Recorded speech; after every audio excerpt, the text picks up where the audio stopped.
Hey guys, what's going on with you? Glad to see people already in the chat. My goodness, I think it's the most people we've ever had at one time. What's up, Eric, Kevin, Anthony? Hey, Kathy. Draw AC from our house. Yes. We just have the house set at 65. We have window units downstairs that precondition the air for the grow room, so we don't actually use that much of the household for the mushrooms. In fact, I don't have any heat on or any sort of anything running right now. My goodness, this light today, it's bright. Oh yeah, Kathy, you're very welcome. Robert says, I see the mighty smiter of trolls and some lovely red hair with some big old biceps. Yeah, biceps. Traps. It's a trap. Don't do it. Yeah. That was Laura and Jason when they were at work. I actually had to delay this, guys. That was supposed to be at 2:00. I had to delay it. We ended up having an impromptu meeting with a landlord for a warehouse that we're looking at. So we ended up being I ended up being a little bit late by an hour. So, but I got to tell you guys, this warehouse is awesome. I think we're going to go ahead and move on it pretty quick. So, what's up, Stoyan? Miser? You're here early, 24 minutes. What's up, Mushmelons? Anyone growing Mossy Creek strains of oysters? King Blue is a beast. Yeah, Justin, it is, isn't it? Where'd you get? Did you get yours from me, or did you get it from Lenny?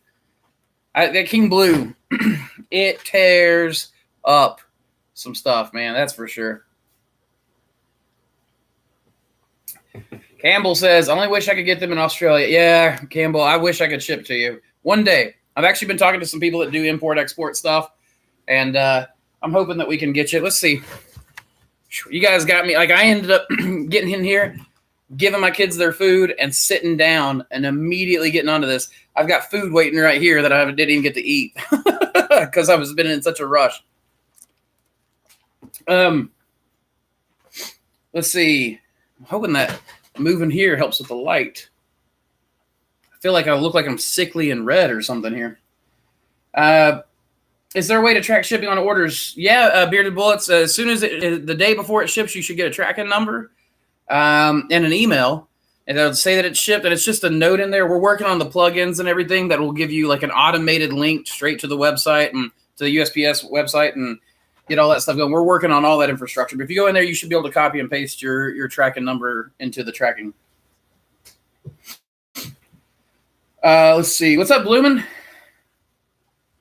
You love that I'm a little later? Good, Campbell. I'm glad that ended up being helpful. What's up, Maiko Mama?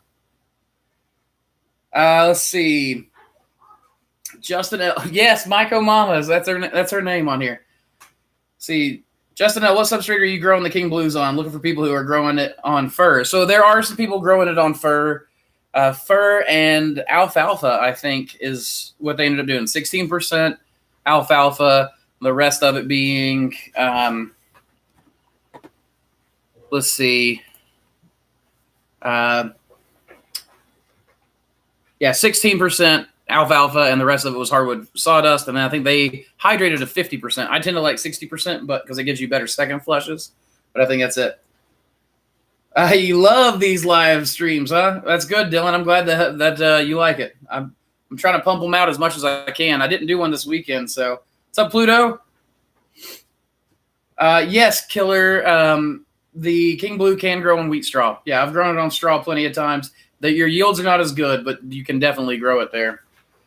Let's see. We have, do I prefer grain jars or bags? I prefer grain jars for masters, and then I prefer bags for grain spawn production. So, you worked. Oh, you had to work. So now me being on a little bit later is actually helping you. Sorry, guys. Give me a sec.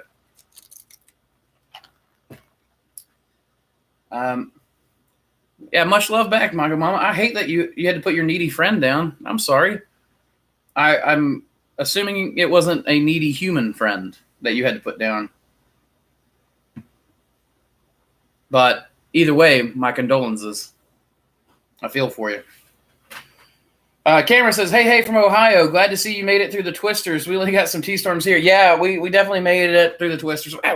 East Tennessee is nice because everyone else gets tornadoes, and right when it comes up to us in the foothills, those foothills just make them go away. We very rarely ever get any sort of – we don't get earthquakes that much. We don't get bad storms. We don't get terrible winters. We don't get terrible summers. Like, honestly, we're really good. Hey, Vincent, yes, we are hiring.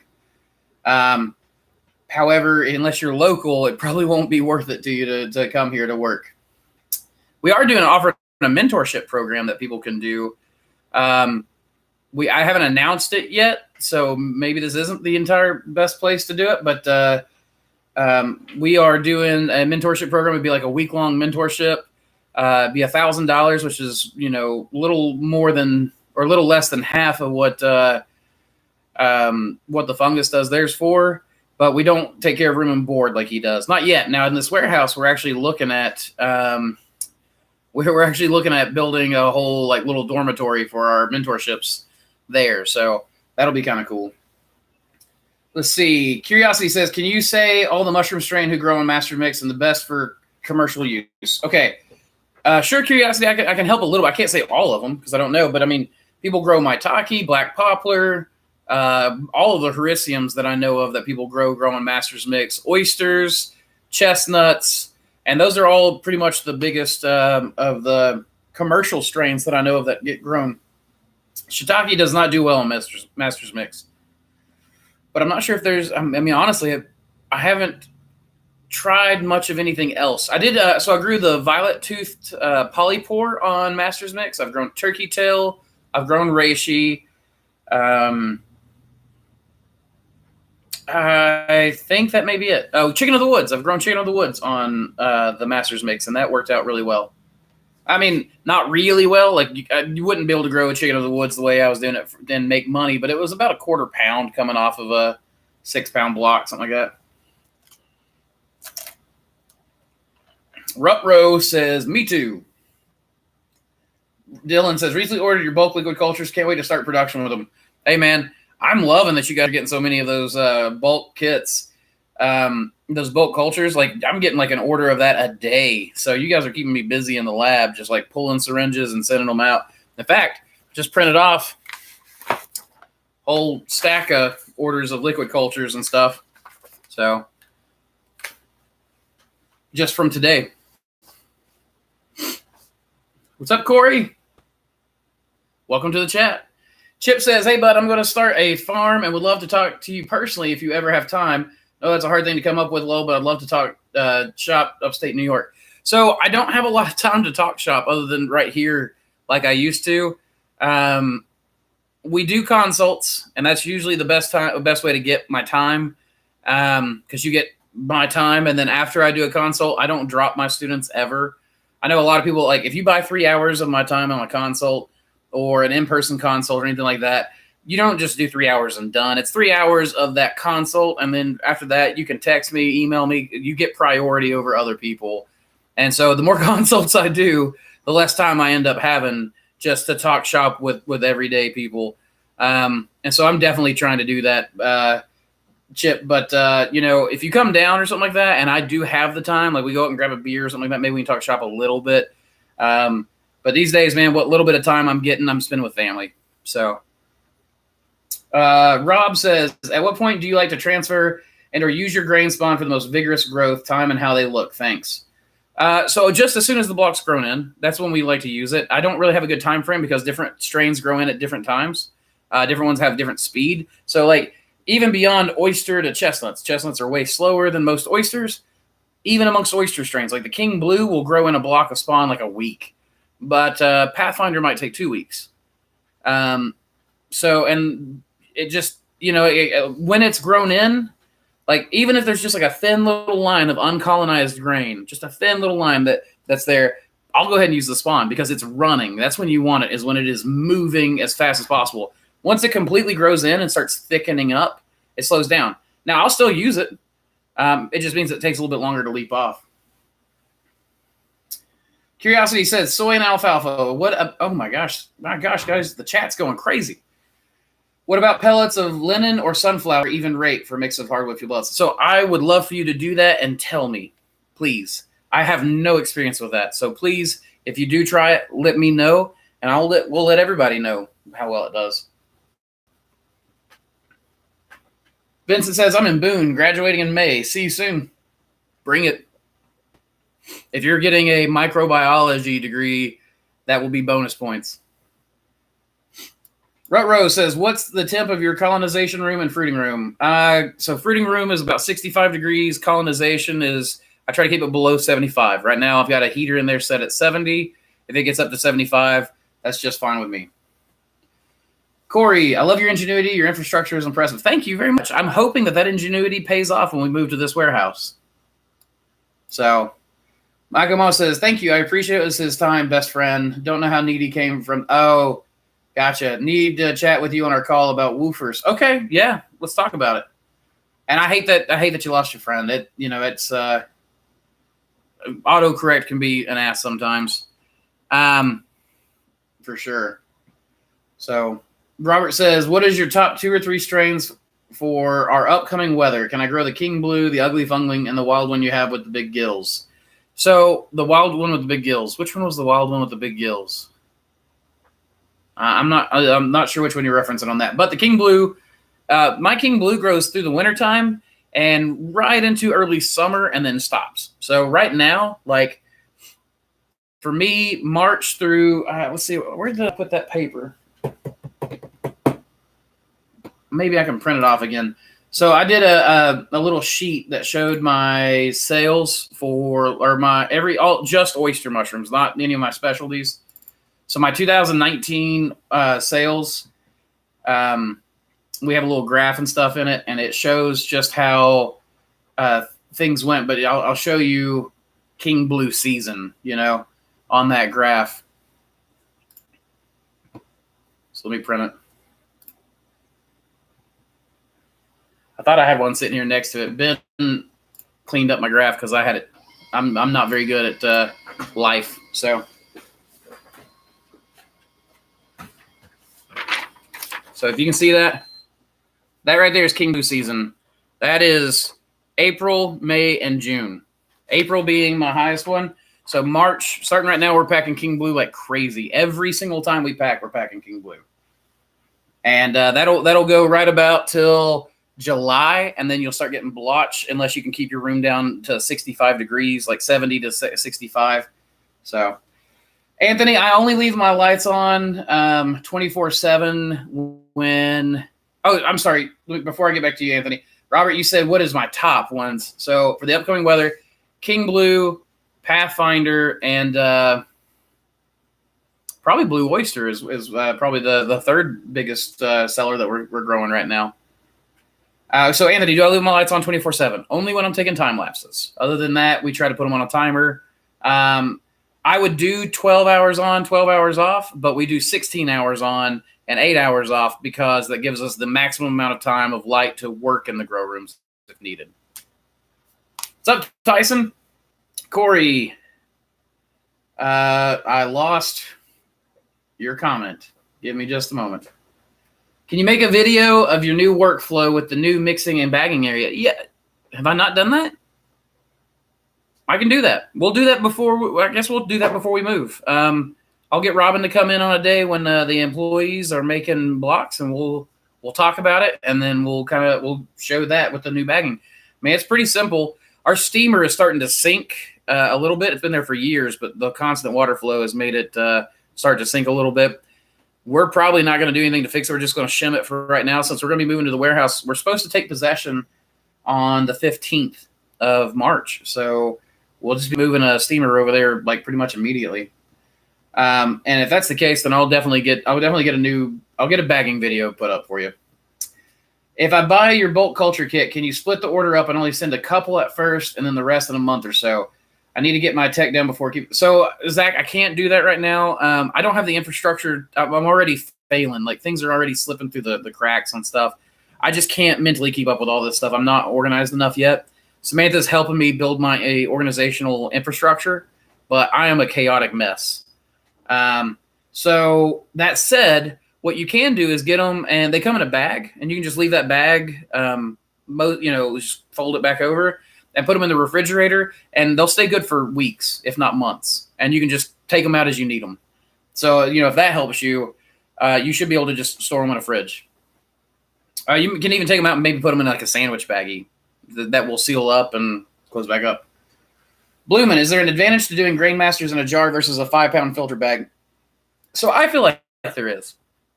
And there's a couple reasons for this.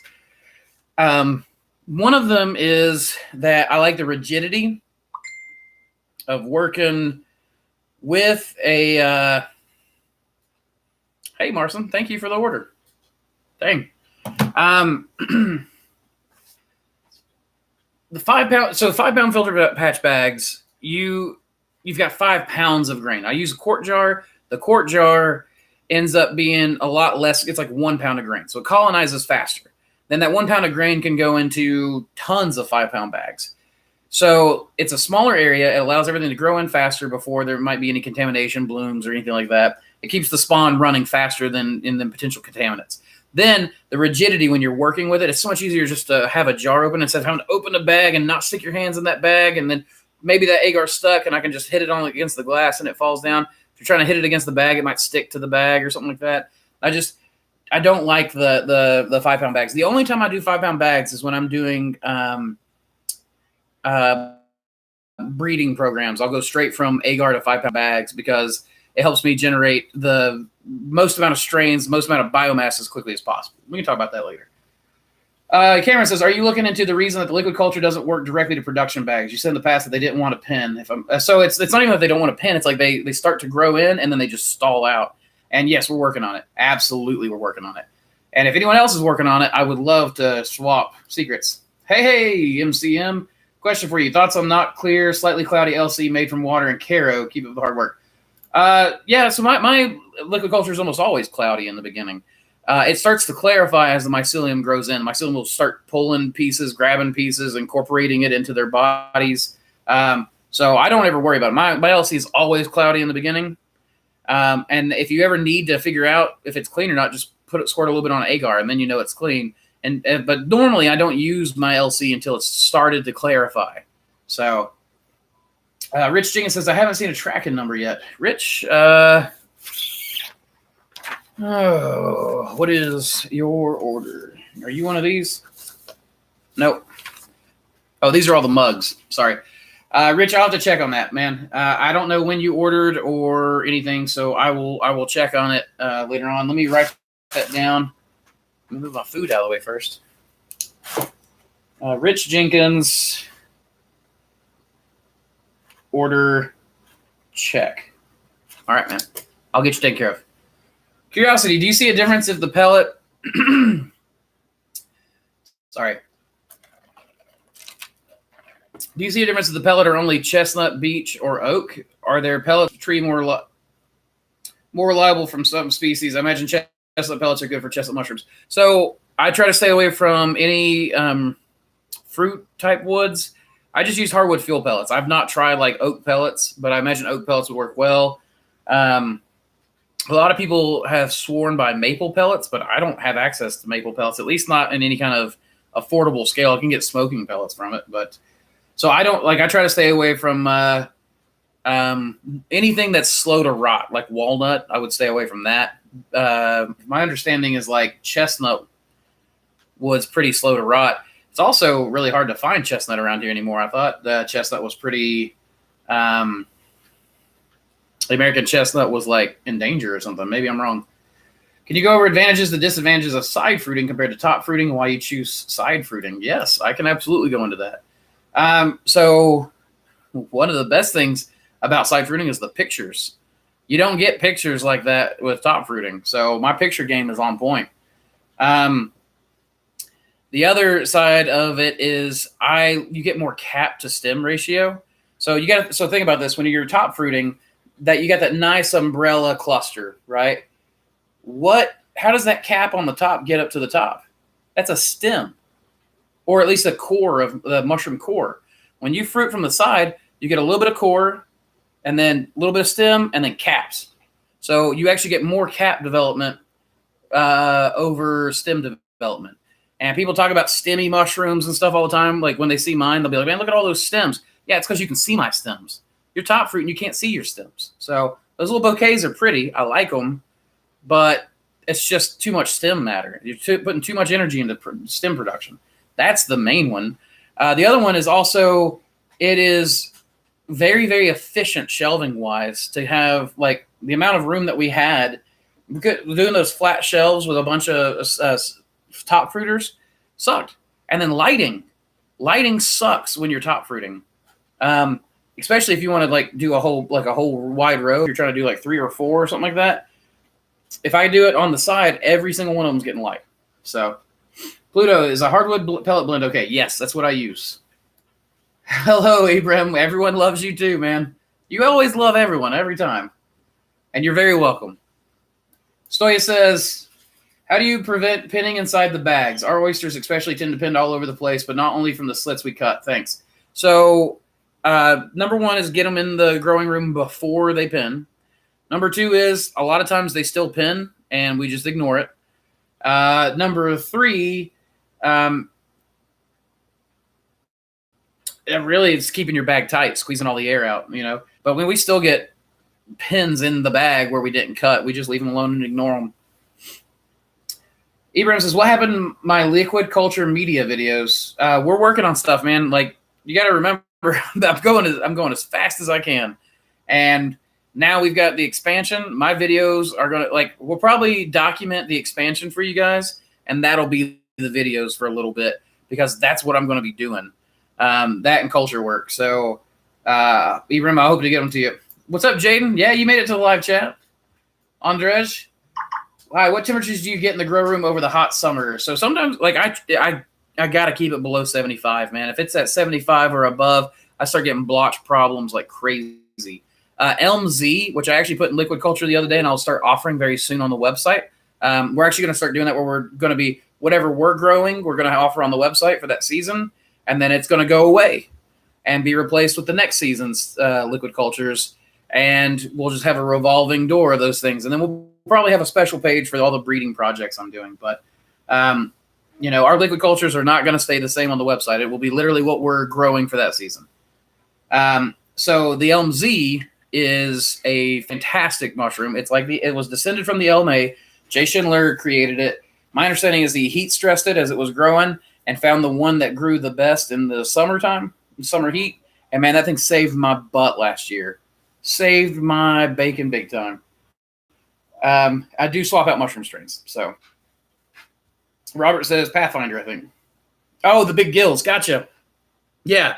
So the Pathfinder is a fantastic little mushroom. I don't remember your question now about the Pathfinder, but yeah, it's a fantastic one. And yeah, Corey, don't worry about it, man. You may have missed the video. It's the new bagger video that we did, but I don't know that we actually went into workflow with it. So we'll do a workflow video.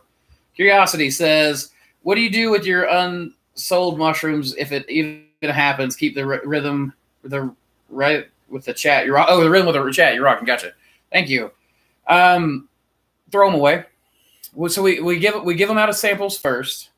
If we're getting it regularly, then we give them out of samples because that means that we don't have enough weekly orders coming in. If we just get the occasional one, I just throw it away if they don't sell. I don't ever lower my prices. That is a competition with yourself and a race all the way to the bottom. And you don't want to do that. Don't compete with yourself. Because a chef, he'll order 2 weeks worth of mushrooms from you, and then next week he won't order anything from you.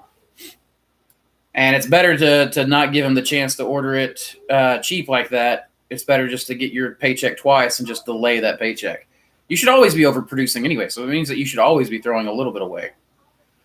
Robert says, do you have a homemade liquid recipe for LC and homemade agar just for kicks? I do.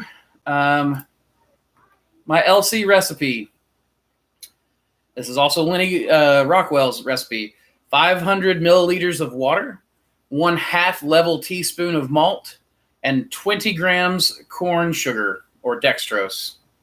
Again, that's 500 milliliters of water, 1/2 level teaspoon of malt, and 20 grams of corn sugar dextrose. Let's see. You're very welcome, David. Rich Jenkins says, on the 28th. You ordered it on the 28th of last month. That means it'll be shipping out any day now. Your opinions on use, unless it was spawn. If it was spawn, then it might be a week or two. Lance says, your opinion on using dried and chopped sugar cane instead of wheat straw. There's a lot around. Thanks. Give it a try. I don't know. I've not tried it. But I would love to see anything you have. So if you try it and it works out well, then get back to me. I think Paul Stamets talks about it in his book, Growing Gourmet and Medicinal Mushrooms. So it probably is a good way to go. I'd be a little bit worried about the sugar content. I don't like growing on corn. I've tried growing on corn, cracked corn and everything, and the sugar content's just too high. It will grow, but it doesn't have enough protein and fat and too much sugar, and the balance just isn't right.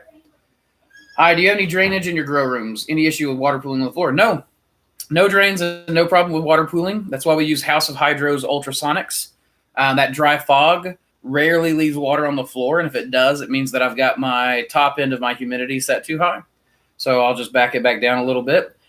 Also, when I set my humidifier, I have a pretty wide swing of about 65 to 85%, so 85 being the top, and it cuts off, lets the humidity get all the way down to 65, and then cuts back on. And that gives us this big wide range of it'd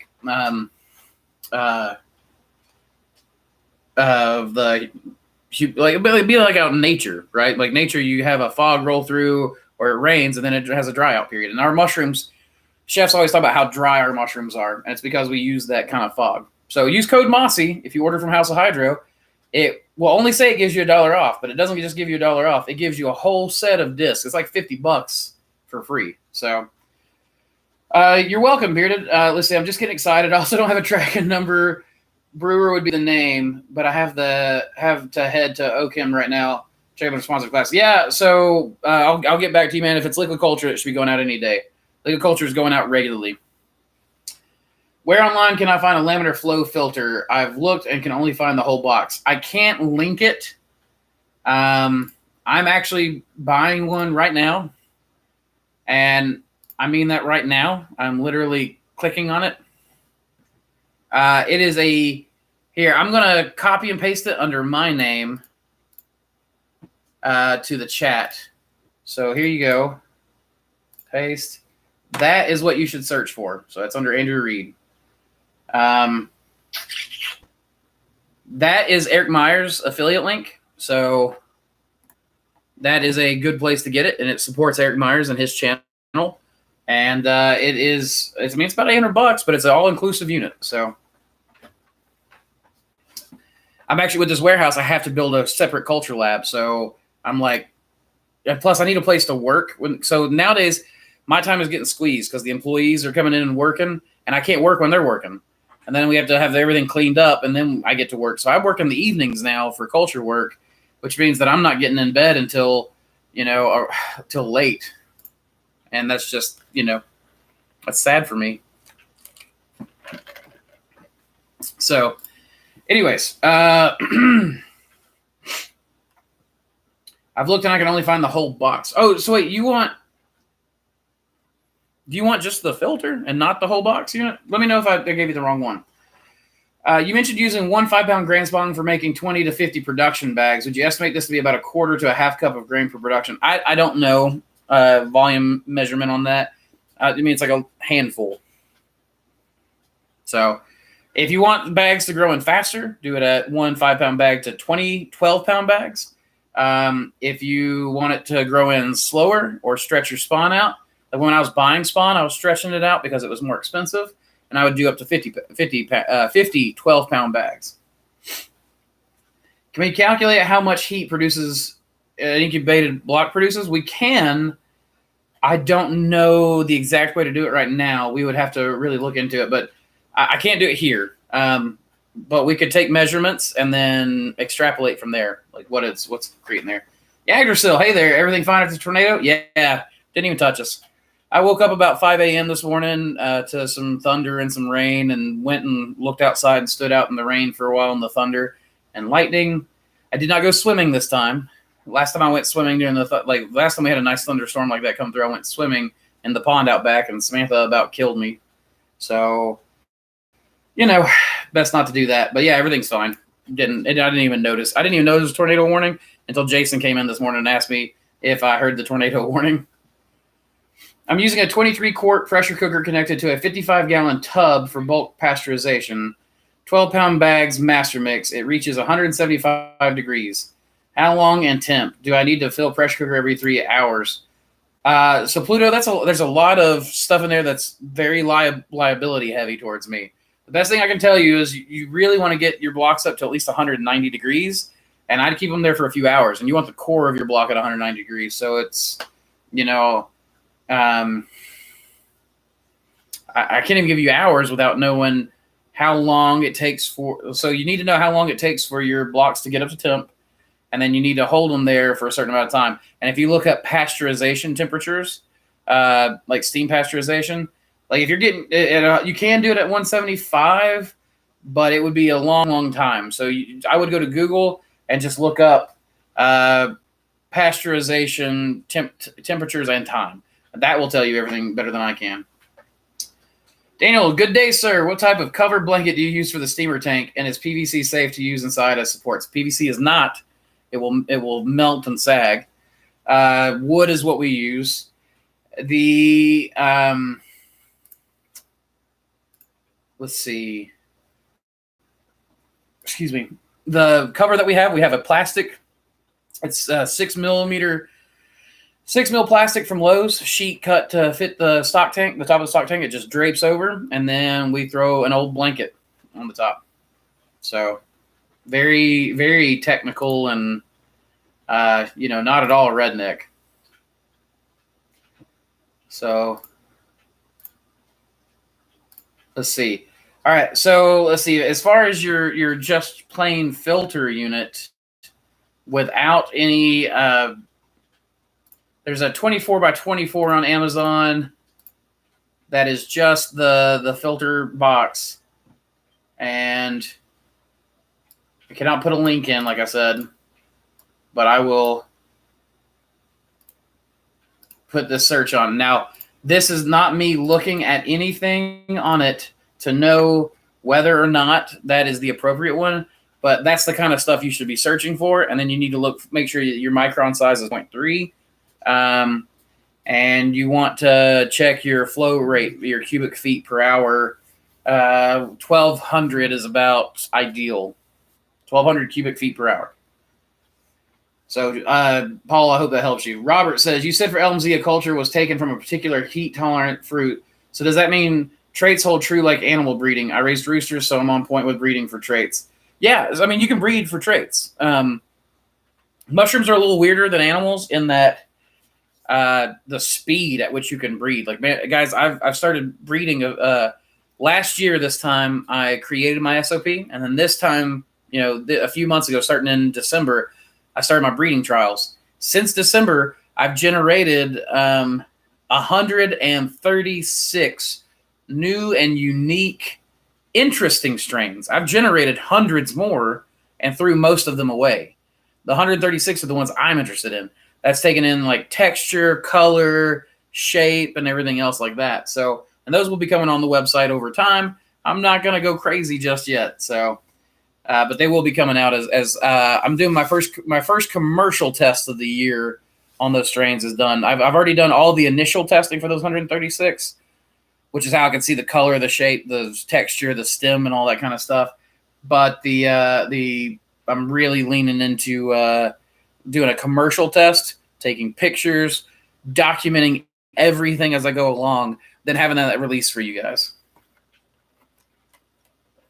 But you can breed for traits, and you can stress things. Like if you take, like, let's say I take a spore print of Elme. What I would do is I would take a spore print, take those spores, streak a dish, put that dish into an incubator, and bump that temperature up to where, like, I think is almost about to kill it. And then whatever's growing, whatever does well, I will sector out. And then I would take those sectors, grow them out on dishes, take them to grain masters, try them in the grow room. And even if you can, try to fruit them in the heat and keep testing them that way. It's a little harder to get your grow room to stay hot and not kill everything else off. So maybe if you can build like my new lab that I'm planning on building will have an incubator fruiting room, like a small fruiting room for me to test stuff like that. So Andresh, I have been also wondering about what type of tarp are the boys using when they're sterilizing with sauna steamers. Would anyone know how heat effective it is? As far as I know, they're just using tarps. My gosh, that light. Guys, we may need to like move and go somewhere else. As far as I know, they're just using tarps, regular tarps. They fall apart and they just replace them. It's cheap. Joseph said, I've been getting blotch on my king caps. Yep. Kings are bad for that. Are you buying North Spore spawn?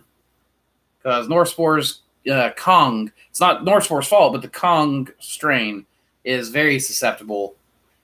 But keep it fruiting around 55 Fahrenheit and 9. No, man, take your humidity way down. Way down. Kings do not like anywhere near that. They like it drier. Put it at 65 or 70 relative humidity. You'll get a lot less of that.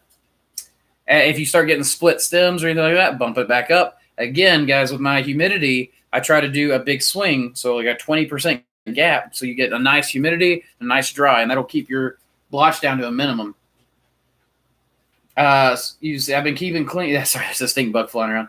I've been keeping clean and splash of cleaning bleach in my humidifier. What else can I try doing? So make sure, guys, don't ever rely on chemicals in your humidifier. Just clean your humidifier once or twice a week. You can put a cap full of bleach in there. You know, that's fine. Like, I'm not saying don't do that, but don't think that that's going to solve your problems over cleaning. Make sure you clean that humidifier. But yeah, man, back at way down. Thanks, Corey. I appreciate that. Ron says GT what? Andrew Reed says, no, should be like 200, 300 for just a 2x2 filter. Yeah, that's what I found. The page went away. 164.96 for a 24 by 24 inch. Not looking at any of the other information on it. So 0.3 micron, and I just said it all. Okay, sorry, Corey. I guess I should have read a little further. You're welcome, Paul. Hello, everyone. Donkey Chot in the house. What's up, Donkey Chot? Lance said there's a couple of stove range hoods for sale on Craigslist. Do you think with a few conversations that would work for a flow hood? Conversions, you mean? Yeah, I mean, probably wouldn't be worth it. You're going to need to make sure you got the proper fan for it, the proper flow through. So you're probably going to have to replace the fan. And then, the shape would work. So long as you were able to seal it off, make sure your filter is sealed in place. I mean, I could see it working. I just don't know how ideal it would. Let's see. Zach says, just gave you my monies for cultures, going all in on starting to grow. Did you put it in an order, Zach? Dang, man. Well, thank you very much for giving me the money for the cultures. I'll get those out to you ASAP. Rob says, how well do you need to shake and mix the production bags after sealing? Do all the clumps need to be broken up? I mean, like, if you're shaking longer than 30 seconds, you're shaking too long. What we do, so I went downstairs. I guess I could video it, but there are video, like some of my early videos show me shaking. But take the block, tap it on the table, bust it up, flip the block over where you can see all the grain running down, shake it in, go around the world by like kneading it once or twice around, and then pop your bag up, put it on. You're done. Shouldn't be hard. Shouldn't be hard on your wrists. Shouldn't be hard on your shoulders. Should not be difficult. It should be very easy on your body. Make sure that you do easy movements. Use your lats. Don't do like this, Don't go like that. Laura, if you're watching this, don't do anything hard. Your hands should be straight as much as possible. So you're keeping everything should be a good, strong motion with your lats. The strong parts of your body, not the weak parts. You're not kneading dough with your fingers. You should not have this action. You shouldn't have bent wrists or anything that weakens your posture. And no, not all the clumps need to be mixed up. So here's the thing, guys. I don't even think you need to mix substrates. The big thing, the reason why we mix is we're just mixing spawn in. You don't need to mix the substrates because mycelium is a nutrient transport network. That's what it does. So if you've got a big clump of soy here and the mycelium grows into it, clump of sawdust over here, it can send whatever materials it needs wherever it needs. What's up, Scrooge? Welcome to the chat. Daniel says, noted. Could you explain a little about how the bags are packed in the trough? Like, is there a space between the metal walls and bags, or is the steam coming in near the top of the bottom? steam's coming in the bottom through the drain plug. And I mean, no, there's no space between the walls. The bags sit against the metal trough. Bags sit against each other. There's just where the corners are. They're little holes, and they probably alternate. I mean, because we're not very careful about how we put our bags in. And the steam goes up through, and then we have that plastic tarp that's laying over the side. So steam comes up and then goes to that plastic tarp, and then steams out of the steamer. What's interesting is, as redneck as ours is, we actually did with a couple people in the commercial mushroom network. We did a big study on who had the most efficient steamers, and it looked like ours was probably the most efficient by price. Oh my gosh, that light finally went away. Man, that's starting to hurt my eyes. Hey, Andrew. Southern Louisiana grower here. King Blues ripped through 10 of my 12-pound bags in 6 days. They're locking down now. Killer culture. Yeah, man, good. I'm glad it's working well for you, and I'm glad it made it to Louisiana. That King Blue is going everywhere, man. I've sent it to Alaska, Hawaii, Canada, Florida, Maine, Missouri, Illinois, all along the West Coast. That thing is probably everywhere now. I wouldn't be surprised if it's in every state. I'm glad you like it. That is my first creation. That's my first baby. I love that strain. Watching you on the big screen. Oh, yeah, I'm on TV. Oh, my God. Don't do that to yourself. You don't want to put this ugly mug up there on the big screen. Let's see. Yeah, people emailing me about classes. Yeah, if you're interested in mentorships or whatever, get with me. We'll set you up with a mentorship. Again, those are week longs. That's different than a console. Console's like a day or two, but a mentorship is done at my farm for a week. Let's see. Watching you on the big screen. Do you have lion's mane? And what is your name for it? Thanks. So I have comb tooth and I have bear's head. I don't have lion's mane. I'm getting so many requests for it that I'm going to go through and I'm going to trial out some lion's mane strains and finally get a good strain for you guys because everyone wants it.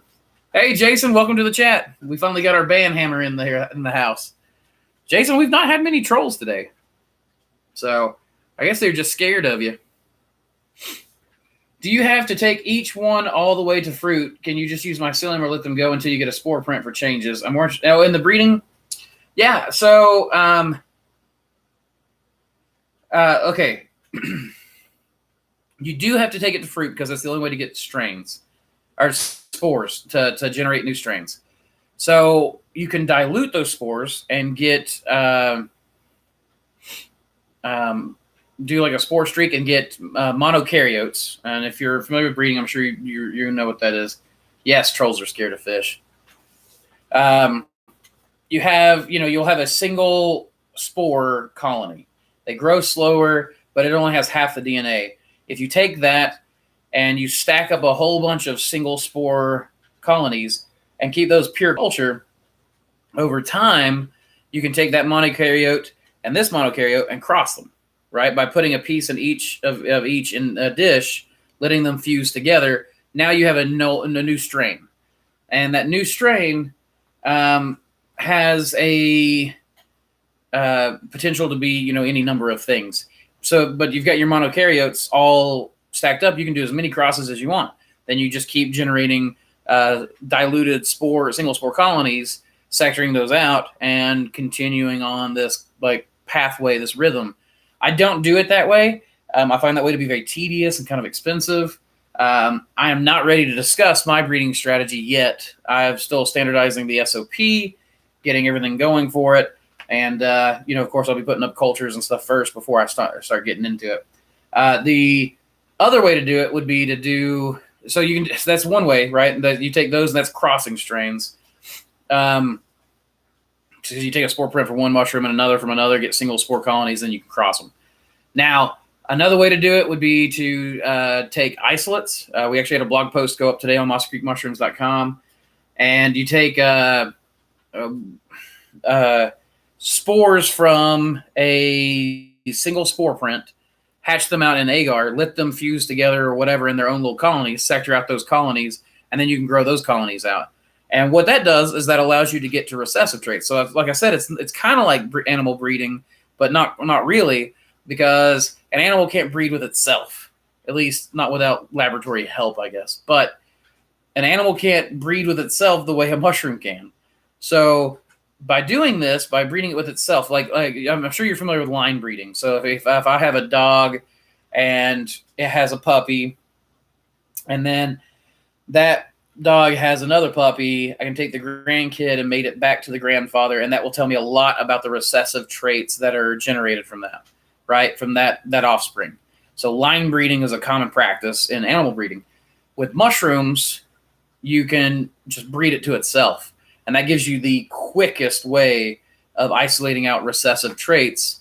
Like if you have got a dominant and a recessive, breed it with itself, you've got a very high chance of getting those recessive traits expressed in your phenotypes. I hope that helps, man. Granted, I'm working by my onesies and I haven't gotten to production yet, but still having trouble keeping on top of everything. How do you use time for these wonderful sessions? It's hard. It's very difficult, but it comes with the knowledge that you guys are my future, and I have to invest in you. And if I don't invest in you, then you guys won't be here for me when it comes time. And you guys are already here. Like since January, my YouTube channel is going like that. Since Robin took over SEO, community building, and everything else, editing videos for me. So that said, I try to hire in people every chance I can hire someone. I hire someone. So we've got 5 people working for us right now. Looking at hiring another person. And Robin does a great job with our like keywords, our titles, our video editing, building the YouTube channel.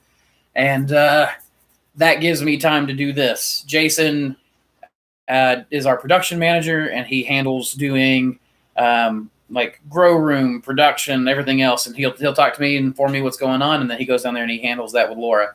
And then Laura is my lab manager. So overlapping responsibilities, but Laura is very detail oriented and everything else. I can get, I can work with her on things that are tedious that bore the hell out of me. And then we have Melanie, who runs like our Facebook. She writes a lot of our blog posts. She runs the website. She's building the infrastructure on that. And now all of us are learning this on the fly. So it's very difficult, but it's what I always wanted Mossy Creek Mushrooms to be, which was a vehicle for other people to get in, learn skills, and advance. So that being said, I'm not by my onesie. So, being by your onesie makes it very difficult. But if I don't take the time to do these sessions and invest in you guys, then that means I can't capitalize on your growth. It's so selfish, I know, but the more you guys grow, the more demand for cultures there will be, the more demand for cultures and new strains there will be, the better my business will run.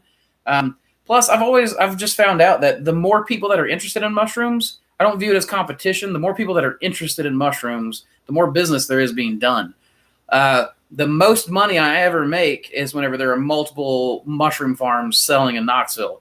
And it's really hard whenever everyone dies off except us, and then we're the only one pushing mushrooms. And you would think that would be ideal, but it's not. When you've got 5 mushroom farms going on, chefs are like, man, mushrooms are the thing. When you've got one mushroom farm that survives, it's not hard to sell because we sell such beautiful mushrooms and we sell out every week. But you know what I mean. It's not quite the same thing when they see mushrooms everywhere. Let's see. What the Fungus? Brian has a good video on very similar steamer. Who is that in Louisiana? I'm way up north. Justin L was the one in Louisiana. There's also Mushroom Maggie. Oh, Cyrus Lester was his name, or is his name. And then, What the Fungus? He's got some really good videos. Brian does for sure. I like Brian a lot, actually. Brian and Eric Myers. So Brian Callow and Eric Myers were the ones that convinced me. They talked to me about starting a YouTube channel, and they convinced me to do it. So we could select many different mushroom strains to love the same settings of temperature, humidity, CO2, and then easily grow them all together. Yeah, or substrate. You can. So if you take the agar dishes and you add whatever you want your substrate to be, whatever, like Douglas fir and alfalfa, you can hatch spores on a Douglas fir and alfalfa agar, and whatever grows the fastest is obviously making the best use of that material. And now you can breed for that strain. You can breed for mushrooms that eat that particular variety of substrate. Why would people troll such a nice guy? Well, I'm not always a nice guy. I'm sure Jason can tell you that. I'm not always the nicest person, but I don't know why people would troll such a beautiful man.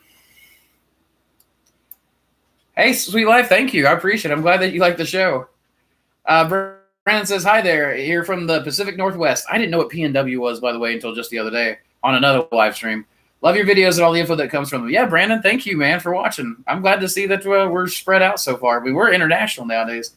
Home Mycology on YouTube has a video series showing how to cross strains. He's in the process right now. Home Mycology. I don't know that guy. I'm going to copy and paste that. Thank you, Scrooge. I always liked Scrooge McDuck, even before I knew him personally.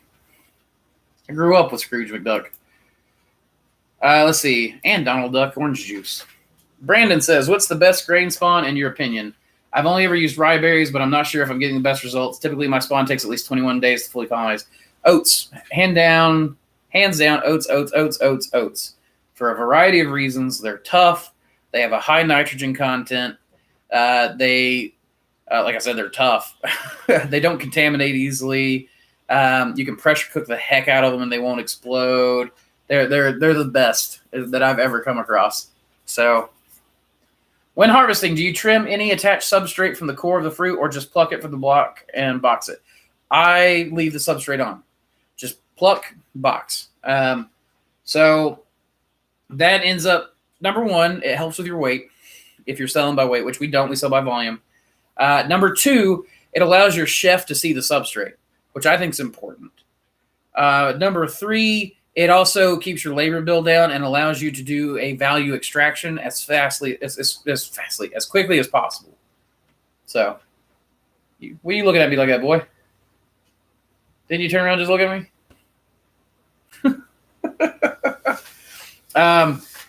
Let's see. How do you schedule your humidity swings in the grow room? Up and down the same day or a couple days? I don't schedule it. I just set my humidistat. If it cycles 20 times in a day one day and then 3 times a day in another, that doesn't matter to me as long as it's keeping the humidity in a natural swing. So I don't schedule it. How much weight do you recommend starting out taking to the farmer's market when you're just starting out? So it depends on the size of the market. If you've got a pretty good active market, take 100 pounds, 100 to 200. If it's your first time, maybe take 50. You want to take enough that if you can sell it all, you can pay your way. But you also don't want to be sitting there forever. So recognize if you take 100 pounds, you might be selling 50 and throwing 50 away. And I wouldn't throw 50 away. I'd go trade. Go trade for all your vegetables. I used to trade for meat, vegetables, pottery, Christmas gifts, hot sauces. That was one of my favorite parts of going to market. I miss cherry hand pies. Oh my gosh, cherry hand pies from VG's Bakery. I had a dream about a cherry hand pie the other day. I'm going very low carb, almost very, very low carb because it seems like anytime I eat potatoes and starch and stuff like that messes with my inflammation. Like I haven't had bread or potatoes in days now, and all of a sudden I'm not sick anymore. I don't have inflammation in the sinuses. My knuckles don't hurt. My knees don't hurt. My asthma's not bothering me. I'm breathing okay. So all that said, I miss cherry hand pies. I miss a lot of bread stuff. I miss baked goods. Let's see. Yeah, it looks like Jason's already got you. Brandon, we use oats. Have you ever tried biodegradable bags? So they are not biodegradable. They are oxodegradable. It means that they don't. Biodegradable means that you could compost it and it would turn to dirt. Oxodegradable means that it breaks from plastic into microplastics and stays there for 100 years or maybe a little less. There are no biodegradable mushroom bags yet. And these oxodegradable bags get brittle when they're cooked. And oftentimes what a lot of people are finding, they're not even lasting 2 flushes in the grow room. And then you grab the bag and it just falls apart. Unacceptable to me. Don't use them. Can't use them. Don't want them. And no, they don't degrade in the compost. What's up, Thomas?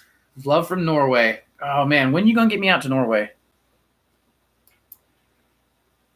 Let's see. Brandon says, thank you. If it's fish, do you have a video on your oat prep? I think we do.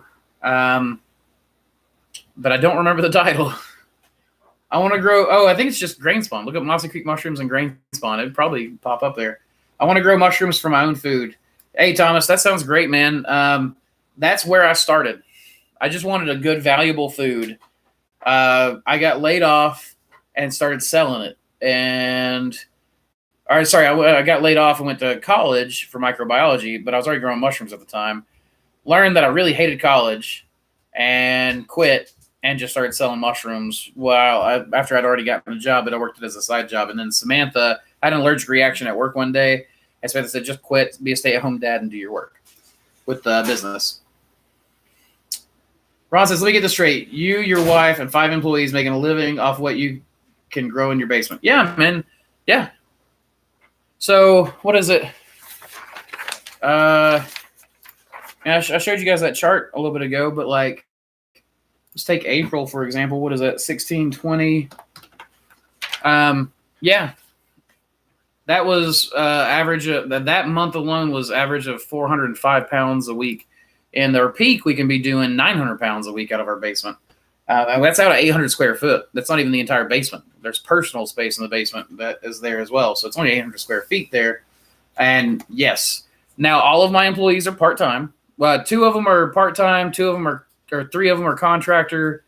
Ben does not get paid yet because he tinkers and he's only able to work when he can. So he gets paid a contractor pay. So he gets paid based on, like, he'll give me, I need a machine, or I'll say I need a machine, and he'll say I can build it for this much, and this is how much I'll charge you in labor. So I pay Ben that way. So Ben doesn't get paid regularly. He only gets paid when he does those jobs.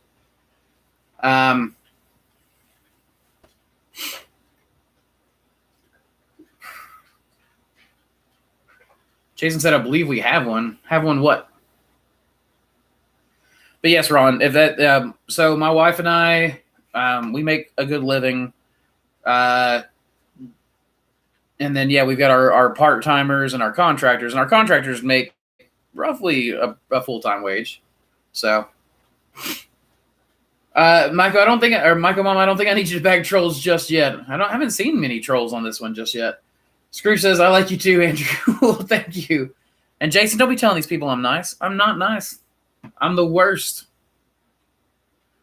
Add cools. California to the list of places your King Blue has been grown. Yes. Oh, yeah. Okay, so it's not just you two, though. There's Don Best in California. So there's at least 2 places in California I know of that the King Blue is getting grown.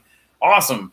Man, I created that, and it's everywhere. Man, that makes me so excited. I can barely stand it.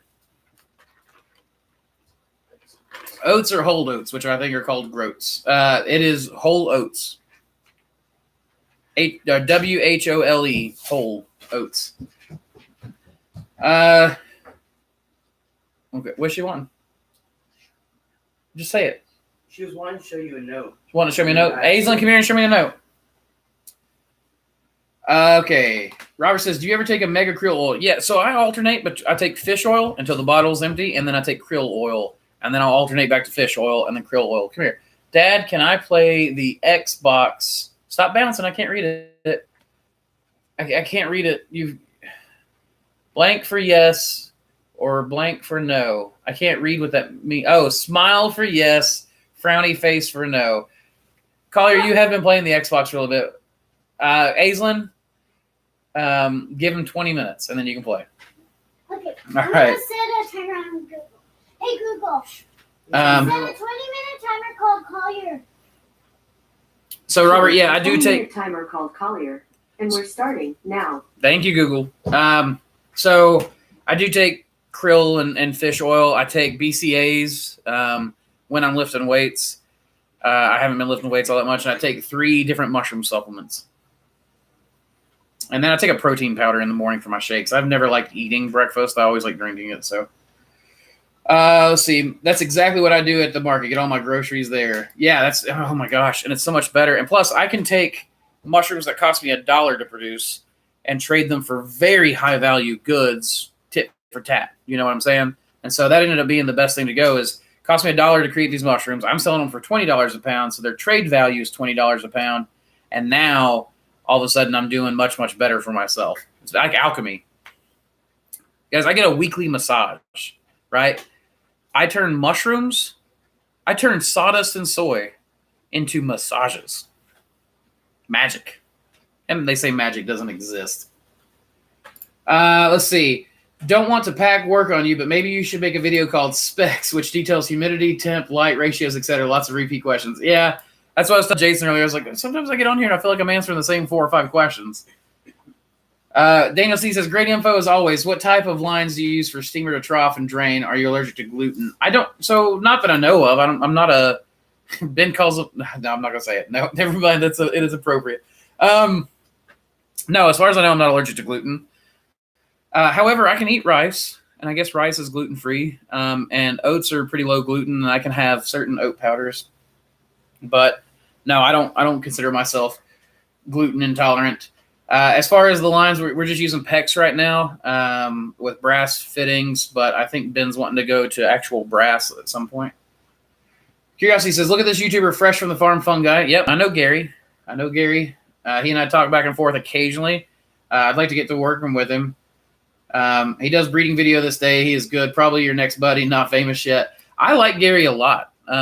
His Instagram's on point, and he does these Harissiyum, Y-U-M, Harissiyum, things that I was thinking about trying, supplements that I'm thinking about trying, but I really like him a lot. The Golden Teacher teach me how to grow mushrooms. It's an amazing tool to get knowledge. The mushrooms made me learn how to grow them. So I was bitten by the bug once too. Can you recommend an impact? A sealer. I'm new and small. Should I spring for the top of the line? So Nancy, you can go get a 5 millimeter one, no matter what you do. But if you get one like Pack Secure, look for an electromagnetic sealer. That will save you so much heartbreak and so much headache. That thing is slick. We used to have the ones where you have to hold them, and it doesn't sound like much to sit there for 20 seconds or 30 seconds and hold your sealer. But whenever that 30 seconds could be you just grabbing another bag, opening it, prepping everything, moving that bag from the sealer, inoculating, and then putting it in, it means a lot. And it's only $200, which sounds like a lot. But when you're spending $40 on a sealer, and if you just save up and get that $160 one, that is like amazing. That's one of the few things I wouldn't skimp on a HEPA filter, and I wouldn't skimp on a sealer. And you want to make sure, what's the wattage? It doesn't matter. If you go to Pack Secure and look up a 5 millimeter electromagnetic sealer, you're gonna find the right power. A lot of people get way too underpowered stuff, and typically you got to have the higher power to run 5 millimeter anyways. Have you ever took krill oil? Yes, Robert, absolutely. In fact, I think I've already answered that for you. Maybe you were just asking again, maybe because you thought I didn't see it. I take krill oil and then I alternate with fish oil. So I've read research on both, and nobody can seem to agree on which one's actually better for you. So I just alternate. Figured that's what I would do if I was living a more natural life anyways, right? Had 6 master jars out of 30 get contaminated. Isolated, wiped down the 24, sterilized the plastic walls, but should I be completely replaced by plastic? No, you shouldn't have to. Afraid to put my masters back in there. No, just clean it, man. If you cleaned it really well, you should trust your cleaning process. Oh, that's cute, NN. What's cute? Sorry, Scrooge. I must have missed that part. Robert says, spa's great, you pain. Robert, that doesn't make sense to me, man.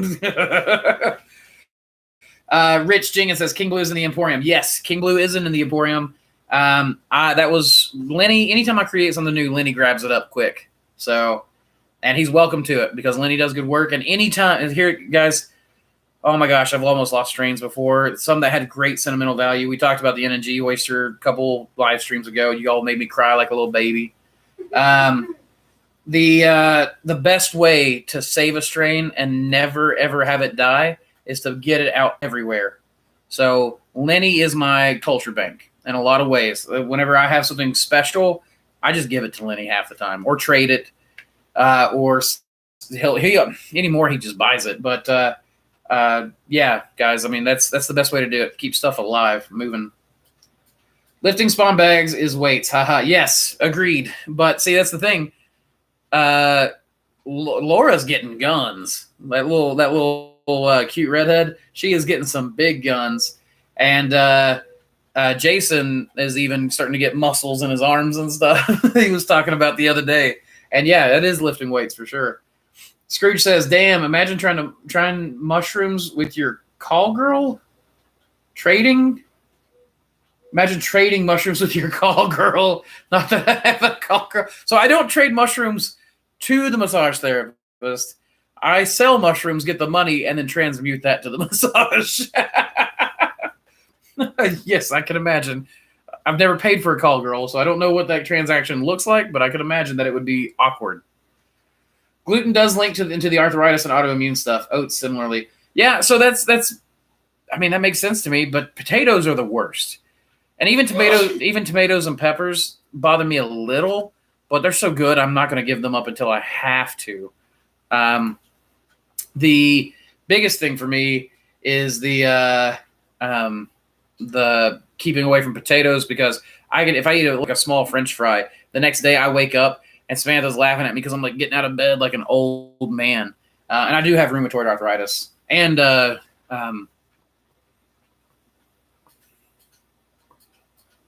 reactive airway disease. The note from your kid about playing the Xbox. Yeah, she's dying. Collier, my oldest, has gotten to play Xbox for a while, and she's getting a little jealous. Ron says, I want this, need this. I have to get out of corporate income before it kills what is left of my soul. Striving to get there on a shoestring. Top suggestions: start slow, hit it hard, and be ingenuitive. Oh my gosh, guys, help me out. Be flexible, adaptable. It's not easy, man. I understand. Like Samantha worked a job when the first year we started. Samantha was working 70, 80-hour weeks to support the mushroom business and get it going for the first year. Ingenuity. That's it. Thank you, Scrooge. It is ingenuity. Be full of ingenuity. It's what I should have said. And like, man, I feel like that year, the first year we started the mushroom business, Samantha and I didn't even feel like we were married. Like it was rough. Not to mention we had a baby, and it was just difficult. I had a baby. I did have 2 other kids, so I had 3 babies, I guess, technically. Yes, thank you, Aislinn, as the baby there. But I understand, man, about corporate killing your soul. It's difficult to take life by the horns. It requires, a lot of people don't value sacrifice and risk. It's one of the things that I feel like people don't get about entrepreneurship. They always think these billionaires, these millionaires, these people that are rich are bad, but they don't oftentimes think about the amount of risk that goes into the early stages and the amount of grief that's caused. And starting a business is very tough up here. It's not always tough on the body, though. It was tough on my body because I didn't eat well. I got fat. I got big and gross and didn't take care of myself. And because I thought that running into all the business and self-care was, not a value. But anyways, that said, I get it. I'll do a video on, starting a mushroom farm. In fact, I'd like to do one on like how to start a mushroom farm on a tax return. That would be a cool video. That would be a really neat video, actually. Just sit down and run numbers with you guys and show you, if you get this size tax return, here's what I would buy. If you get this size tax return, this is what I would buy. If you don't have this kind of space, these are the kinds of things. That's all right, Ron. I'm gonna make that video. A tax return farm video. Deal. All right. Have you ever grown the white button mushrooms? If not, what stopped you? I have not. It's because there are so many people who are way bigger than me do it, and they do it well. And that is a tier 2 mushroom, and I'm interested in being a tier 1 farm at the moment. Best size jar for liquid culture in your opinion? So far, it's been the quart jar. I like the half-gallon jars, but the bump in the bottom of the jar lifts the stir bar too tall for it to be as effective. So the quart jar is what I'm finding to be the best so far. Hey man, can you help me out with LC? I'm trying the honey, mineral water, and coconut water for quarties, but it's leaving sediments. I'm running the PC cycle for 10 PSI for 30 minutes or 15 PSI for 15. I've been doing 15 PSI for 30 minutes. And I get sediment all the time. I don't worry about it. The sediment, it clarifies as it continues to grow in. And that includes cordyceps. I've grown cordyceps LC before.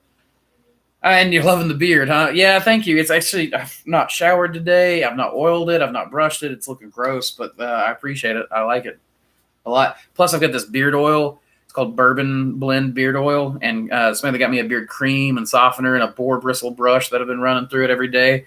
And I love that bourbon oil and cream. I have I have ladies all the time that will like walk by me and just, is that you? You smell that good? And whenever I put it on, I can't get Samantha away from me. Love it. Bless you. Thank you, Scrooge. Like it says, cute redhead. I'd go with hot redhead. She is an employee who is a very attractive person. That's probably as careful as I can be. I love Laura. Laura's one of the best people I know. I'm absolutely loving having her work with us. She is a joy to have around. She is intelligent. She is a fine, witchy woman. So She helps me with a lot of my chores. she does help you with a lot of your chores. Yeah, she's very good to you kids. I wouldn't have anybody that worked for me that I wouldn't have around my kids. I want my kids to grow up in business. So, do you need to flame a brand new needle when making a grain master with LC? If it's already pre-sterilized, no, you do not. I made the mistake of doing that back in the day. It is not necessary. Drink green tea with lemon. It works well, helps weight loss and sore joints. I hate green tea, man. I try it. I agree. I know it's supposed to be good for you. I hate tea. The only kind of tea I can drink occasionally is sweet tea. I grew up on Southern sweet tea. And, you know, it's so sweet that it's like in your mouth. I can barely drink even that. If I drink a couple sips of tea in the morning, I am up until the next day. I just that stuff messes with me. But I may start drinking some green tea. I use 4% honey and the liquid culture work every time. Yeah, Thomas, I've heard that works really well. I've not done it much with honey. I tend to use my honey for brewing mead, and that is my preferred way of consuming honey. My second preferred way is on a biscuit, which I'm not eating right now. So, salmon. Smoked salmon coated with honey. It's for like a candied smoked salmon. Oh, my God. Guys, be still in my heart. What's up, Dominic? Hey, Andrew. Hello from Quebec. Wondering, I'm doing with great success Lime Tech oysters and Lipa Tech lines, man. What's Lipa Tech? Any thoughts and wisdom commercial-wise on these methods? So I find that lime works really well for northern growers and desert growers and does not seem to work as well in the deep south. And I have seen a lot of people around here use it really well until summertime hits, and then they have a hard time. That said, I think it's a very plausible way of doing things. It's just not my preferred way. I like heat. Heat is far more predictable. So that and even controllable. So heat's my preferred way. But I've heard a lot of people talk about lime. I know commercial growers who use Lime Tech, but not many commercial growers who use it for very long. Thomas said, always flame sterilize. So I don't even flame sterilize anymore, guys. I got a back to zap. So I only use a flame if I need to just do something really fast and I can't wait for the 20-minute heat up time. But the back to zap is, maybe I should do a video on that. It's really great. Jewel had a cost video. Yeah, God, I miss Jewel. She was a good person to have in the community. Scrooge, have you or would you take someone on for an internship? So I have not. I guess I would take on someone for an internship. We are doing the mentorship program, but that's you pay me to come learn the entire daily activities for a week. As far as like an unpaid internship, or do you mean like a paid internship? I'm open to the ideas, but I don't know what the legal requirements or certificate requirements are for a full-on internship. If anybody is familiar with that, like, can I just take on an intern, or do I need to like have a whole like talk to a college and get certified with that college? I don't know what I need to be to be a guy that does internships. I would consider it. If we go back to the farmers markets, have you ever been able to sell 200 pounds yourself? Yes. Usually Samantha was doing farmers market there at the end. So what normally happens is I create the new space, and then I bring someone in to take my place and go on to creating the next new space. So every step of this business was usually started by me with help from one person or another, and then backed up. Like whenever I want to level up to the next thing, I get someone trained to take my place. So like now Samantha's doing deliveries. Deliveries used to be my job, but Samantha handles deliveries and chef contacts now.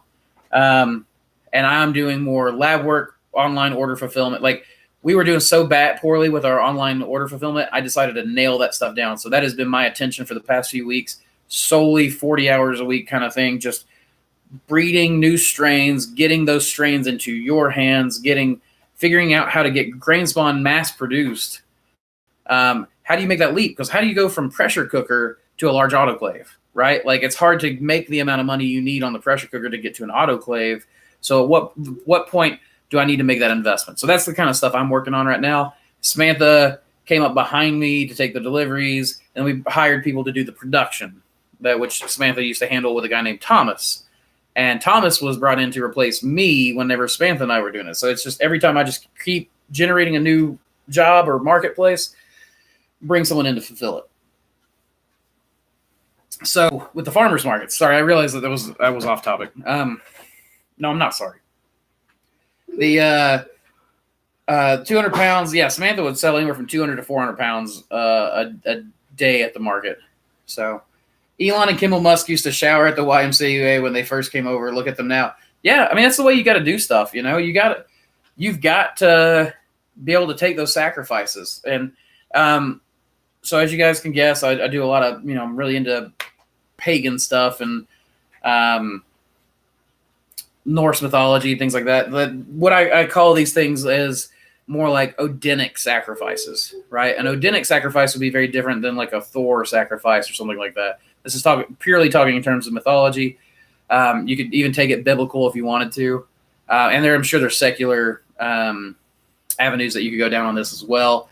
But let's just say, for example, Odinic sacrifices would be sacrifices of the mind, your mental state, your emotional state, that when you're an entrepreneur and that business relies on you. Like, I was looking at the other day and thinking like, holy crap, I have employees with kids, and it's actually a lot of stress to me to think about that if I mess up, those kids might go hungry. Now, I don't think they would. I don't think their parents would fail them that way or anything like that.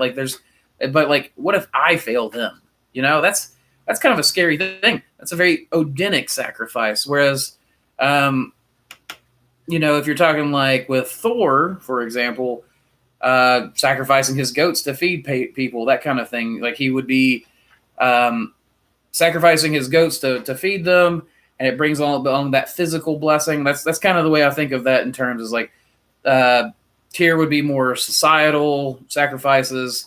Thor would be more physical sacrifices. Odinic would be more mental state, esoteric sacrifices, that kind of stuff. So weird stuff to get into, I know, but that Kimball and Elon thing, like having to shower at the YMCA, Samantha and I used to live in a house that had zero insulation. It was built in the 19-teens. That's where we started the mushroom farm. Had a cast iron tub with no insulation underneath it. So when you would take a bath, you would be boiling hot like a lobster on top. And then on the bottom, your butt would be freezing in the wintertime. And our hot water would freeze up all the time. So we had to boil water and put it in a tub. Like it was just pure hell, but it was cheap. And it's what allowed us to get that mushroom farm going, And if you're not willing to take that kind of sacrifice, then you need to work a good corporate job for a while, build up savings, and then do that sacrifice. But either one of those is a sacrifice. Kill timer. So those are the kinds like an Odinic sacrifice would almost be like knowing I'm going to go make the sacrifice, and I know I'm going to make my life a living hell with doing this, but it's for the greater good, that kind of thing. 2 cups of sugar per gallon of tea. I think my mom always just did 1 cup of sugar per gallon of tea. Two cups might be a bit much. Might be a bit rich for my blood. I'm falling behind on the chat. That sacrifice discussion got me, so I'm going to hammer out a couple of these. Do you have more than one LC recipe? I do, but it's a premix. I buy a premix from Shroom Supply, or I make that one that I said earlier. Also, I'd love to try something new that maybe isn't Stamit's recipe. So my recipe, I read it out earlier, is just 500 milliliters water, half level teaspoon of malt, and then 20 grams of corn sugar or dextrose. And that would be the best way to go, in my opinion. And you can buy all those on Amazon.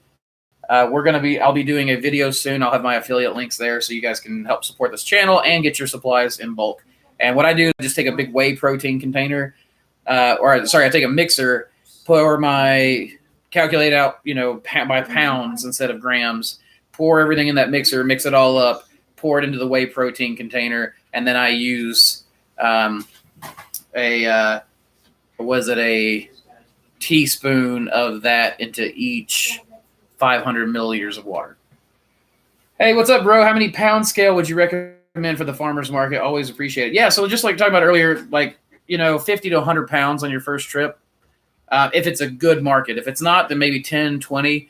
So a good price would be $20 a pound in $5 increments. So $5 baskets, roughly a quarter pound each.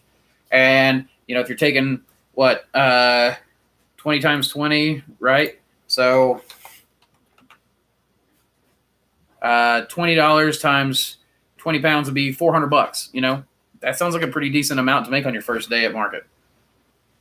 Rich Jenkins, Jules had plenty of money to start. She also dropped 10 grand to start. That's true. She did. Jules' husband makes very good money. She didn't need the mushroom farm to make money. She was doing it because she was interested. And she did tell me that whenever she got out of the business, it felt like the end of the world, but then it ended up being a huge blessing because she had some family medical stuff that happened. So she is in a better place now. But she is missed sorely in the community because she was a welcome female presence. And it is you don't see that many female mushroom farmers right now. There's a few coming out. Samantha's one of them for sure. Rachel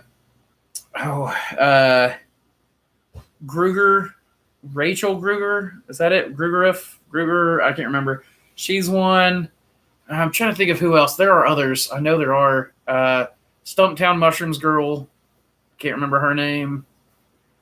I don't even know if she's in business anymore. She used to work with, was it Apex Growing or Mushroom Revival? I saw your video with the French press. Is there a good way to pre-mix dried mushrooms to ground coffee to sell? You have to have a kitchen license, I think, so I'm not entirely sure about doing it to sell. I feel like ground mushrooms might not evenly mix with coffee grounds. They may mostly end up on the bottom of the bag. Yeah, I don't know. That's why I add everything the way I actually ordered some 4 Sigmatic sampler packs, so I can stop making my own coffee, and I can actually just use it because my time is limited. So maybe that's the best way to go. Your unsold mushrooms could feed a chatina snail mascot. I don't know what is that? What is a snail mascot or a chatina snail? What about a video of your team? It will be lovely. So if my team's down for it, we can absolutely get them down on there. I always just kind of try to give them a little bit of privacy. I mean, I show them off as much as I can. It helps that we've got a lot of good-looking female employees to try to show off to get those clicks. Laura even suggested doing a team member mushroom calendar. So maybe you guys can see me, on a classic car hood all prettied up or something. Michael Mama, woofers. Oh, intern woofers. I will fill you in. I think it may really help you. Yeah, so I know about woofers for regular farms. I'd be interested in looking into it for sure. Lepus Tech is put hardware pellets in bag, boil water, pour boiling water in bag, put bag in cooler, 24 hours, inoculate, no barrier. Yes, so I have done that. The contamination risk is higher. I've done it side by side a lot because we've been trying to figure out it is higher. You can still do it. It's actually probably even commercially viable. But Ben and I have been working on a no pasteurization, sterilization, inoculate. You know what? We'll save that for later. That'll be better later. Great way to explain how to build your internal vertical growth. Thank you, Anthony. I don't actually remember what I said. The heavens declare the glory of God, and the firmament showeth his handiwork. Psalm 19:1. It's my favorite. That's a good one. I like a lot of Psalms. Proverbs was always my favorite from the Bible.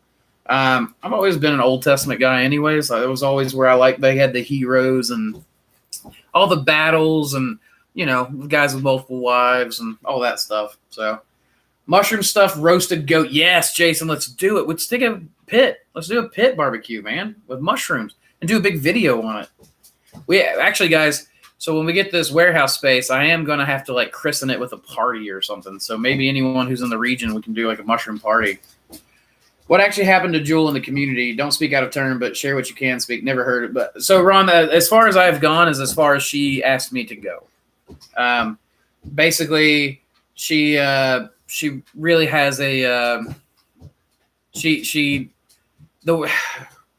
what happened to Jewel in the community? Okay, so what happened was she got a lease. And I guess the landlord didn't or somebody complained from the smell of the mushroom blocks in the dumpster or something like that. And that got her basically evicted. They broke her lease and they got rid of her. So, and because she didn't have anywhere to go quickly and she was just stressed out by it, she's like, screw it. I don't need it. Done.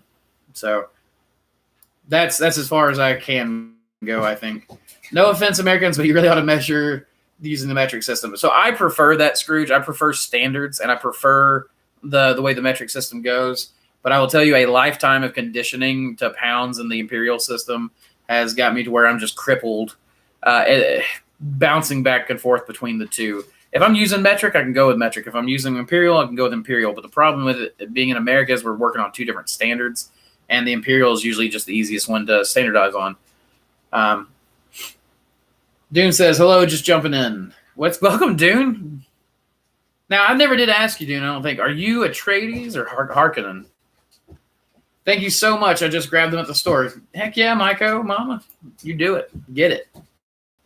Can we make agar from scratch? I have chicken feet for the gelatin, but what nutrients would grow myself? So, yeah, I've heard of people doing it that way. And I don't know anything about it. I know that it's possible, but I think that agar is actually preferable, and it's not it's that expensive. So, I don't know what to tell you on that one, man. Maybe do some experimentation, and if you figure something out, you can come to me with it. That's not something I'm going to be experimenting with anytime soon, though. It's very interesting to me. Dune says, you seem to like sci-fi. Have you watched The Expanse on Amazon? It's like my favorite show ever. I love that show. Oh, I'm watching the new Altered Carbon right now. So, Andres says, how many people do you think visit a good farmer's market? So, I got spoiled. Knoxville has an amazing farmer's market. And they have a winter market, so it's all year pretty much, other than a couple weeks in the wintertime. So it ends up being they had somebody stand there with a clicker and 30,000 people ran through. That was on a football Saturday. So, and Tennessee takes our college ball very seriously. I don't. I could care less about football or any other sport, but they really care about it around here. And so that was mostly football people, and those are usually the worst market days because people who are going to go to the football stadium don't want to buy mushrooms because they're going to just sit in their car and die. So that said, I mean, we had maybe 200 vendors at the farmer's market I went to, and Samantha would make sometimes $1,000 in a day at the farmer's market.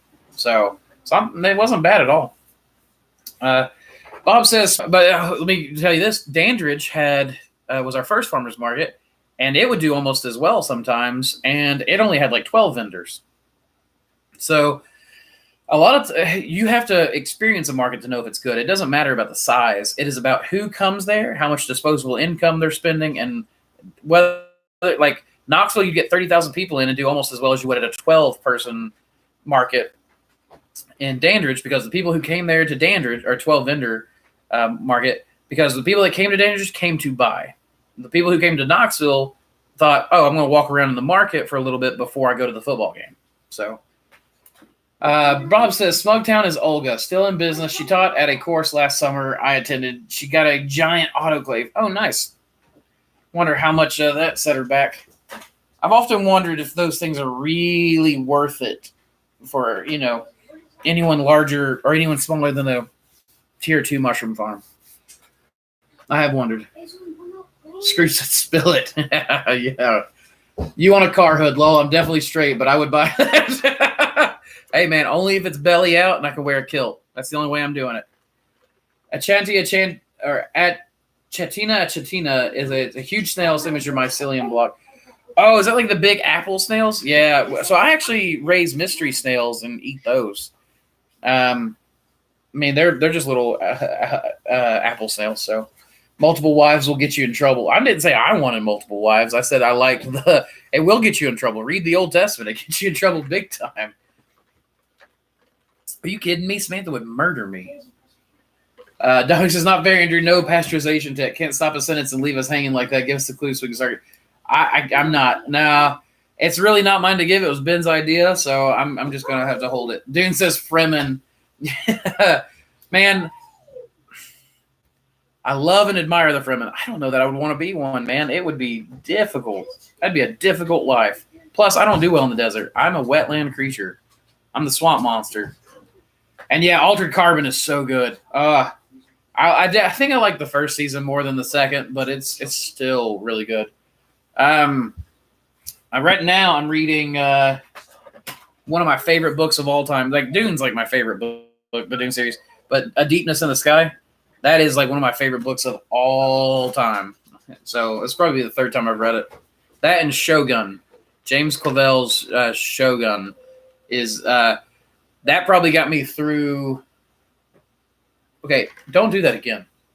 Ever. Seriously. Live stream or not, don't ever do that again. You behave. Say you're sorry.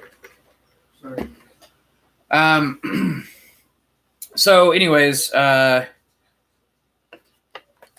Shogun probably got me through the time when I had the most anxiety in my life. I had a panic attack and I started reading Shogun, and I think Toranaga in that book really taught me how to handle that kind of stuff a lot better. He got me through a lot of that portion of my life. So I live in Canada and use the imperial system. We've had the metric system since before I was born. Metric is commie BS, lol. So I don't know anything about that, Paul, but is what it is. And how do you do it? Stoyan, what are we talking about? Did I miss something on the side chat? I don't see anything. How do we do what? And yes, I eat snails, Scrooge. I love snails. Love snails, oysters, mussels, shellfish of any type, pretty much. Yuck. Let's see. Mystery snails are super invasive. Yeah, but I mean, people already raise them in the aquarium trade all the time. And they're not invasive here because they die off in the wintertime. So if you have a winter, they're not invasive. Now, the giant apple snails, I think, are like invading Indiana right now. Bob says Smugtown got it used. She apparently got a really good deal. You have to be really careful. You get a really good deal. I went over to T.R. Davis's place, Earth Angel Mushrooms, 2 years ago. Blew some stuff up, ate a bunch of smoked pig, hung out with a bunch of cool farmers, had our big commercial mushroom growers party there. And Samantha and I got to just go hang out with TR for a little bit and see his op. And he had a giant autoclave that he got a good deal on too, and then tried to get it installed. And it had modifications to it that rendered it illegal to do anything with. Ron says, you have mentioned tiers more than once. Tier 1, Tier 2, please expand. Have not heard this term. So Moss Creek Mushrooms, Mycological Warfare is a series that Ben wrote. He's actually, you probably can't see it, but he's writing the third part right now. Not right this second, but it's up on his computer. The Tier 1 mushroom farms would be like Oyster mushroom farms. It's a product that doesn't ship easily, grows with a high value, and therefore gives you an insulation to the rest of the market. A Tier 2 would be someone like a shiitake mushroom farmer who can grow thousands of pounds of a product that can be shipped and arrive still relatively fresh. So that kind of breaks it apart. But I would look at Mycological Warfare Part 1 and Mycological Warfare Part 2. That explains the tier system. And then Ben goes into developing what he sees the mushroom marketplace, the economy looking like over the next few years. And these are our predictions. And some of them have already started coming true. But beyond that, this is like us sitting down. We have conversations. We've actually thought about doing a live stream like this but just sitting down and having conversations, and then, you know, letting you guys do super chats when you want to talk to us. But other than that, just listening to, like, we just have morning conversations that apparently are pretty comfortable. Hey, Collier, you don't need a policeman, man. I got him. Hey, it's fine. It's not distracting me. It's really okay. She's fine. I appreciate the zeal in protecting the live stream and everything else, but they're okay. Anyways, I think that's probably good enough on the tiers. You know, just if you want more information, let me know, but we can look it up. Jason says snails are good. Yeah, I love snails, man. God, I love snails. When I had a snail tank, it was much easier to keep them going. Now that I have that big mixed tank with all the guppies and the water spinach and all that stuff, it's hard to keep them like just producing well. I started growing mycelium to use in the water for my bees. I always see the bee cell on your lab table and your arm. Do you have bees? I used to have bees. And then I started getting stung, and I became really, really sensitive to the stings. And so I got rid of my top bar hives. But I love bees. I love one of my favorite scientists in the world since I was a little kid has been E.O. Wilson. And he writes a lot. He's got like a book called The Superorganism. It's about ants. I love ants, bees, termites, things like that. I've read about them, my entire life. I love them. I collect every book I can on ants, especially the fungus farming ants. Now that I'm a fungus farmer too, I always kind of imagine everything that I'm doing is kind of like this hive that I'm building, taking one step at a time, gathering resources, allocating resources, allowing this churn to happen to allow us to grow. So, yes, I love bees. Love them. My wife cooks mystery snails, but we don't have snails anywhere.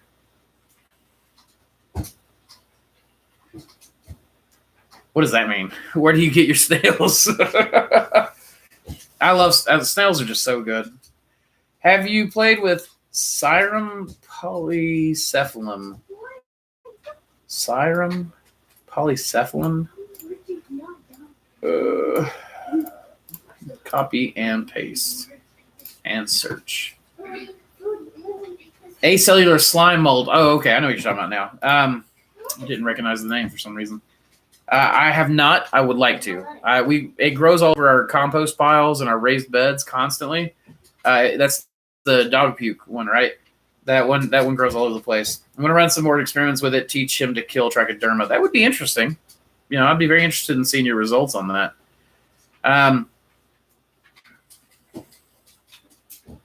Jason, I think we may have a troll. Have you ever considered making a custom autoclave, at least for bulk spawn? Tony, I have. We would need to talk to like what a boiler maker and stuff like that. We just haven't done it yet because I've never been within that kind of price range. But now that business is going so well, things are doing so well, going into the warehouse, we will be exploring those kinds of options. So, let's see. And that's the thing is I want to get into bulk spawn. So we're working on a bunch of processes. Vincent says, E.O. Wilson is the father of modern day ecology. OG GOAT. Yeah, I love E.O. Wilson. E.O. Wilson and Bert Holdobler, I think is his German counterpart. They write a lot of these books. Hey, Collier, will you go in there on the bookshelf and grab Superorganism? Thank you. If you can find it. If you can't, that's okay. Easily one of my best books, man. That thing must have been that thing was a work of art. Can you recommend a vendor for the impulse sealer? PackSecure. PackSecure is the best thing. So go Google search PackSecure. It may be PackSecure.com. Here, I'll tell you what. I'll just look it up. PackSecure. Pack-secure.com. And you are looking for model number.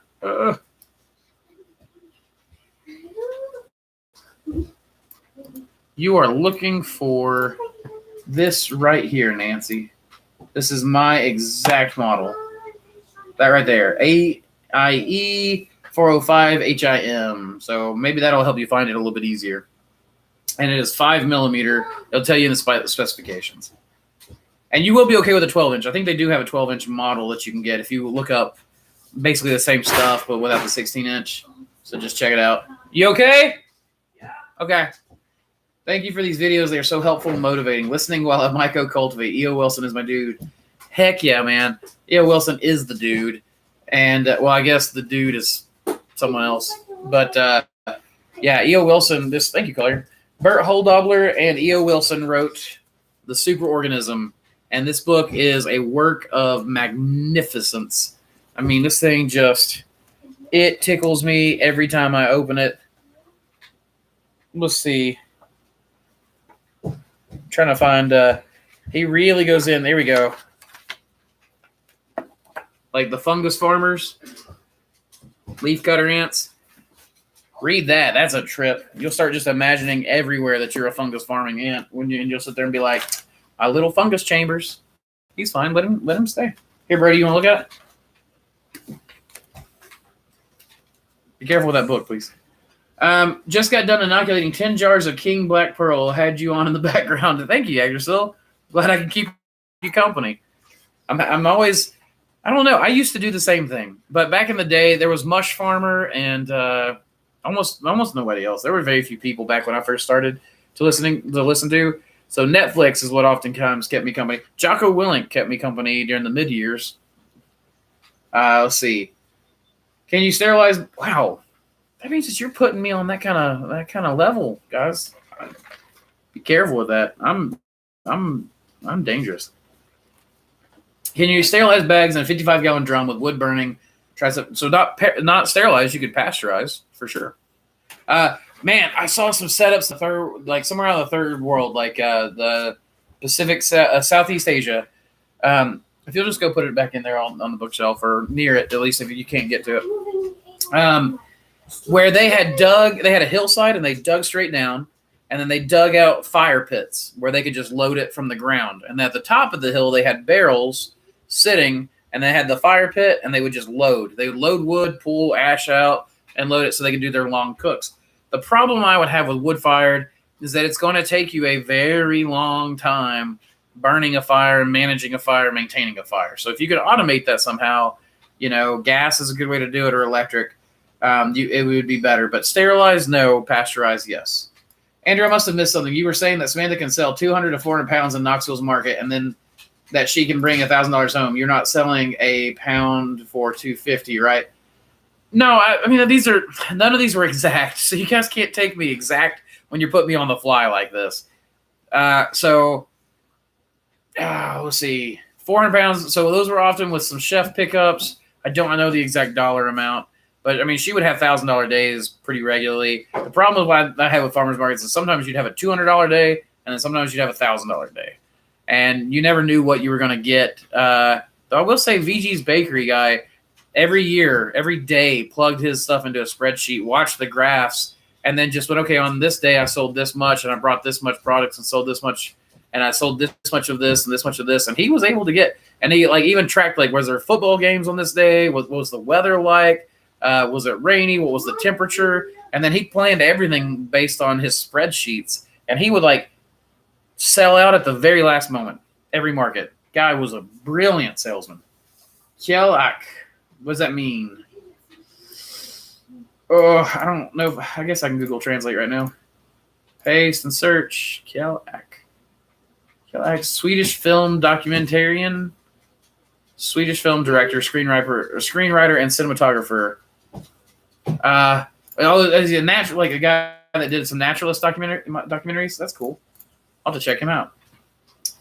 All right, just finished fine-tuning mine. Can send pics of setup if you're interested in that at some point. Yeah, Tony, I'm absolutely interested. I'm always interested in seeing setups. MossyCreekMushrooms@gmail.com is the best place to send me pictures and things like that. Stoyan says, I was saying that I appreciate what you were doing. I'm in the lab right now and trying to break a bag of spawn from Amacil and have really hard times. So I was wondering if you have any experience with it. Yeah, I used to do it with Amacil all the time. The biggest thing was, I mean, they're just a pain. They're just a pain to bust up. And oftentimes I'd bust up some of it and pour it and then have to go back and bust up more. And it was never really all that great. So Ross says, I love your interaction with your kids in the mix. Brings all this home to real life. I truly enjoy your content. Thanks for the burp. Also real. Welcome to reality. Yeah, guys, I'm messy and chaotic. We need to get a tank of the ants at the warehouse. Yeah. Oh, Jason, that's a brilliant idea. We should absolutely set up a palladium with ants and stuff. The Ants Canada guy, he runs a whole website Now, I know there are people around here that sell queens during the season, and we're getting up to mating season right now. Carpenter ants are a good one, but they're slow. I think they take 2 years to get established. We should absolutely do that, Jason. Dominic says, if you had no place to grow inside, how would you set up an outdoor grow? Shade cloths, plastic. Probably I would use misting systems outside because Sonics would have a hard time keeping up. And then just tons of fresh air. And I would switch my strains with the season very, very hardcore. Hi, Andrew T. Hello, Helen. Oh, hey, Helen. What's going on? Is it Helen or Helene? Because I feel like I've seen it both ways with you. And that wonderful accent. That always brings, every time I see your name, it brings up that wonderful accent. It's the name of his partner, I think. I don't know how to pronounce the A with the circle over it. But I hope I'm not butchering it. Robert, is there a specific flush you like to use for spore prints and fruits to use for clones? No. First, second, thirds, the genetics are the genetics are the genetics. It might affect epigenetics, but I mean, no one really understands epigenetics and fungal culture yet. The only way we're going to get there is just by putting in reps, putting in as many reps as possible. That's what I'm trying to do right now. And I'm taking the Odin's Genetic Engineering 101 course. So, hopefully we'll get to the point where I can actually do PCR, genetic analysis, and everything else on my own. That's the very least I want. Hey, guys, you're being too loud. How much gypsum per pound of grain? I don't use any gypsum for grain. We can put a camera on it, too. Yes, we should absolutely put a camera on it. Hold on a second. Hey, you two, pause that. Hey, guys. Brody and Aislinn, if you don't look at me right now, I'm going to turn off the Xbox.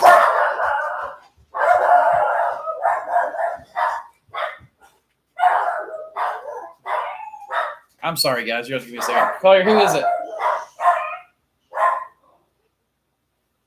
Never mind. They've got it. Yes, we should absolutely put a camera on it. And love Ants Canada. Yeah, it's like one of my favorite shows of all time. They can play. They can play outside.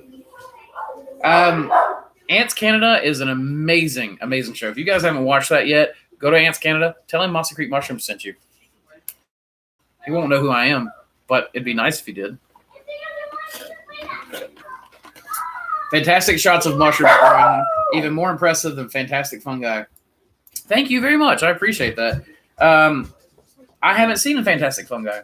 I supported the Kickstarter, and it seems like everybody else in the world is going to get to see me or get to see it before I get to see it. So, hey, if anybody wants like an Asheville or something like that to purchase me a ticket and to have me come out and hang out with you during Fantastic Fungi, I would love that because I really do want to see that movie. Totally butchering it. A is pronounced like a deep O. So, Og? Oge? Og? Hold on a second. What? Carter stole my battery and pushed me outside to play with Isabel because he wanted to play the Xbox. No. Okay, turn the Xbox off. Go away, all three of you. You guys can use your Kindles wherever you want, but you're not welcome in this room anymore. I don't care. I want the problem to stop. Can I go outside at least? I've already told you can go outside and play, but you apparently didn't like that option. Well, because I wanted to play the Xbox. You're done. Stop. You can go outside and play with Isabel. It's fine.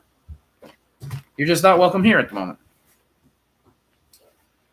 Okay. Sorry, guys. This is a kid-filled one. There was no school today with Super Tuesday. How do you store your pink slant? Does it go in the fridge? I've stopped selling pink. I've gotten out of pink. I don't want anything to do with pink oysters anymore. But no, I never would store it in the fridge. It would kill it. I always stored it on the shelf. I have to leave this and go back to corporate America, equal paycheck. Have a wonderful day. Yes, Ron, you too. I hope you get to see this before you leave, man. Have a very good day at work. Scrooge is kind of good attempt, but to be honest, yeah, I wish I wasn't so bad at pronouncing other things. Do you have any experience with using previously frozen spawn? It was an accident. Yes, actually, I did test with the King Blue. Is the only one that I tried this with. But I froze some King Blue, like some 5-pound bags of King Blue spawn for 6 months and a year, and they both worked well. Let's see. Don't apologize for being a family man. Thank you, Home. I appreciate that. Yes, I mean, you're right. I shouldn't. I really shouldn't apologize for that. Family is the most important thing to me, though the business is very important because the business feeds family. So there's that. Sorry, Deuces, I'm working right now. Lol. Sorry about the gaps. No worries, man. You're good. How old can I tell when my lion's mane is ready to drop spores? When it's teething out. When those teeth come out, it's already dropping spores. They don't drop that much. A good thing that I saw, if you're wanting to take a spore print, is to take a Petri dish. You got your lid, take your lid off, put just a tiny little bit of petroleum jelly on the top of the lid, take your teeth and place them in that petroleum jelly, and then put the lid on your Petri dish. And that will allow the teeth to drop spores down into your dish. That's the best way I've found to spore print any kind of Hericium. I am going to be starting to do Hericium breeding very, very soon. There is a strain that Mike Tyson has that looks very hairy, lion's mane, and I want that one something fierce. Can you talk on making your liquid you use for starting mycelium? Yeah, if you're talking about my liquid culture, the recipe is real simple. 500 milliliters water, half a level teaspoon of malt, 20 grams corn sugar or dextrose. Put it all in a flask or put it in a jar, put your lid on, and pressure cook it for 30 minutes at 15 psi. You're good to go. Caps are awesome, dude. I'm going to join you. Scrooge, don't you yell at me. I guess you're yelling at him. Never mind, yell at him all you want. I ran a PCR machine at a lab. Love that you want to incorporate that into your routine. Can't wait to watch sequencing videos. That's next level. Robert, do you know how to do all this stuff? Can you help me? Like, I am desperate for someone to help me out with this stuff. I don't learn. I'm not an academic. I'm not a science type. I don't know. I get called a science type all the time, and I guess I am, but I'm a personable science type. I learn by watching. I have a very, very high spatial reasoning score on my IQ and a very low mathematics and average, language ability. So if you can help me, Robert, I would be very appreciative.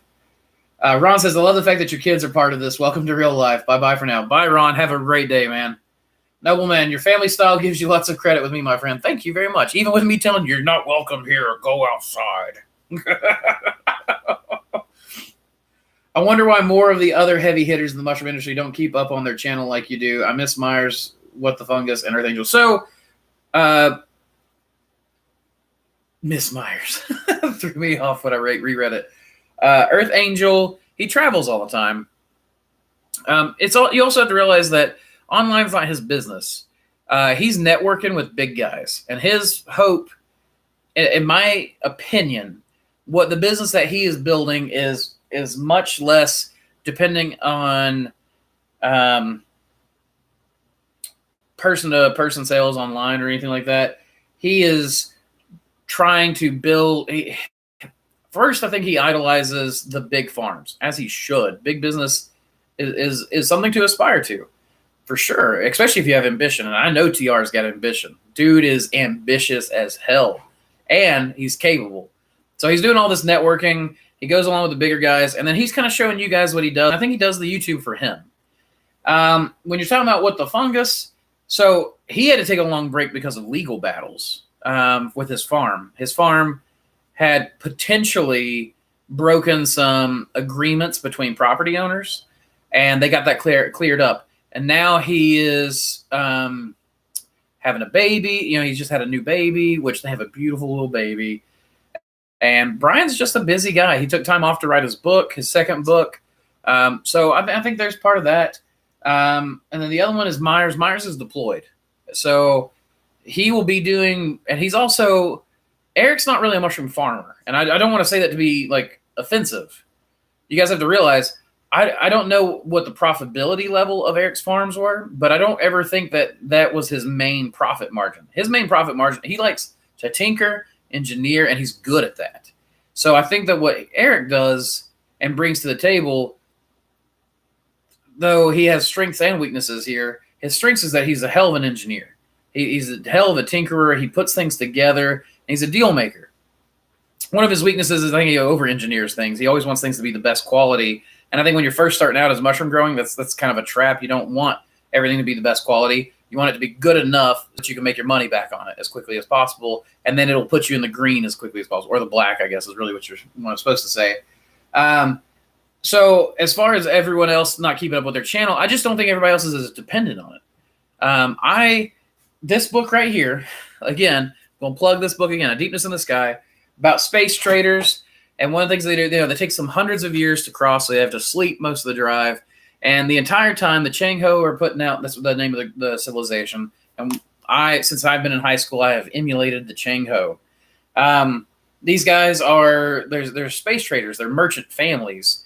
And as they go about their daily lives, they put out these transmissions where when a civilization gets to a certain point on a planet where they can pick up these radio waves, learn to decrypt everything, they have language guides that go out, right?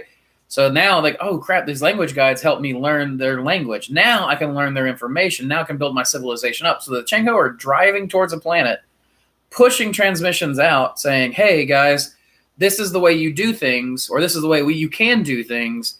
Then when they get there hundreds of years later, a civilization has already built a technological base that is worth trading with, right? And because they followed their information, at least to some degree, they're going to be a technology standardized on their own. And then when it's standardized on their own technology, they'll have created interesting variances on that. That's kind of what I'm doing with you guys. So it's going to be a little weird. I know that I'm explaining this to you, but this is my Chang Ho transmissions. This is me going, hey guys, this is the way we do things. Emulate us all you want. Variate all you want. When I learn your interesting variations, that makes me better, right? And now we're trading back and forth. And I love that. That book is amazing for that reason alone. And it's that's what I'm doing here with you guys. I'm hoping that some of you guys will start your own transmissions, and you'll have the Mossy Creek Mushrooms Chang Ho merchant family, and then you'll have the Maiko Mama, merchant family, and then you'll have however many variations. We got 53 people in here right now. I have almost 10,000 subscribers. I mean, 10% of you guys start working on stuff and learning interesting things, and you guys have made me better by 1,000. So yeah, that's what that's a weird way of going about it. I know I'm weird, sci-fi nerd.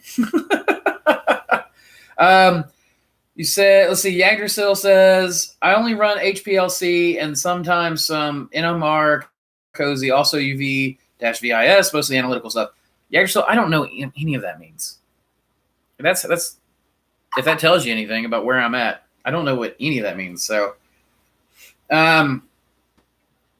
if you'll explain that to me, or if you want to chat via email back and forth, mossycreekmushrooms@gmail.com gets you direct access to me. And I will prioritize anyone who can teach me genetics. Let's see. Can you place a spawn on a pea dish and it will grow my son? Yes, you can place a piece of grain. That is oftentimes one of the cheaper ways to get it, because culture plates are normally more expensive than spawn. I'm trying to get to the point, my liquid culture is now cheaper than spawn, which is what I was trying to get to. Spawn is more involved. I don't understand why it's cheaper than a dish, unless maybe the dish is because it's older or whatever, but it is what it is. Oh, we got a super chat. Let me prioritize that real quick, guys, and I'll get back into it. Seems you are side fruit everything, standardization. Can you share the details of how you cut your bags for various species? Sure. There's 2 different cuts, a 1 inch by 1 inch square for everything, and a knife poke little slit for anything Hericium. So George, I hope that helps you, man. That's it's very standardized kind of way of doing things. There are other cuts that are coming up. There are different things that Ben and I have been talking about, different ways to standardize, because what I've found is that we do that 1 inch by 1 inch cut, but we keep drifting larger and larger. And then I'll go down there and be like, hey guys, can you cut the hole smaller, which I haven't done in a while. But then the hole keeps drifting bigger. And even whenever I do it myself, I keep drifting bigger. And so I'm thinking that maybe I need to go back to the X pattern, and maybe we need to get just like an arrowhead board that will just, and it will cut the same size hole no matter what. That's kind of what we're looking into right now. Eric Myers is deployed still. Yes, Michael Mama. That's right. He is deployed, so he is busy serving our country, allowing me to do business while his business sits kind of on the sideline. He's still doing business. His wife is handling it, and his wife is a badass chick who apparently knows how to run a household and a business at the same time while he's in Qatar. So good for him, right? Thanks, man. I just learned so much from you. Yeah, Michael, hey, thank you for watching, being part of this. Actor still says, I'll look at a PCR. Yeah, polymerase chain reaction is what that stands for. I'm sure I butchered that.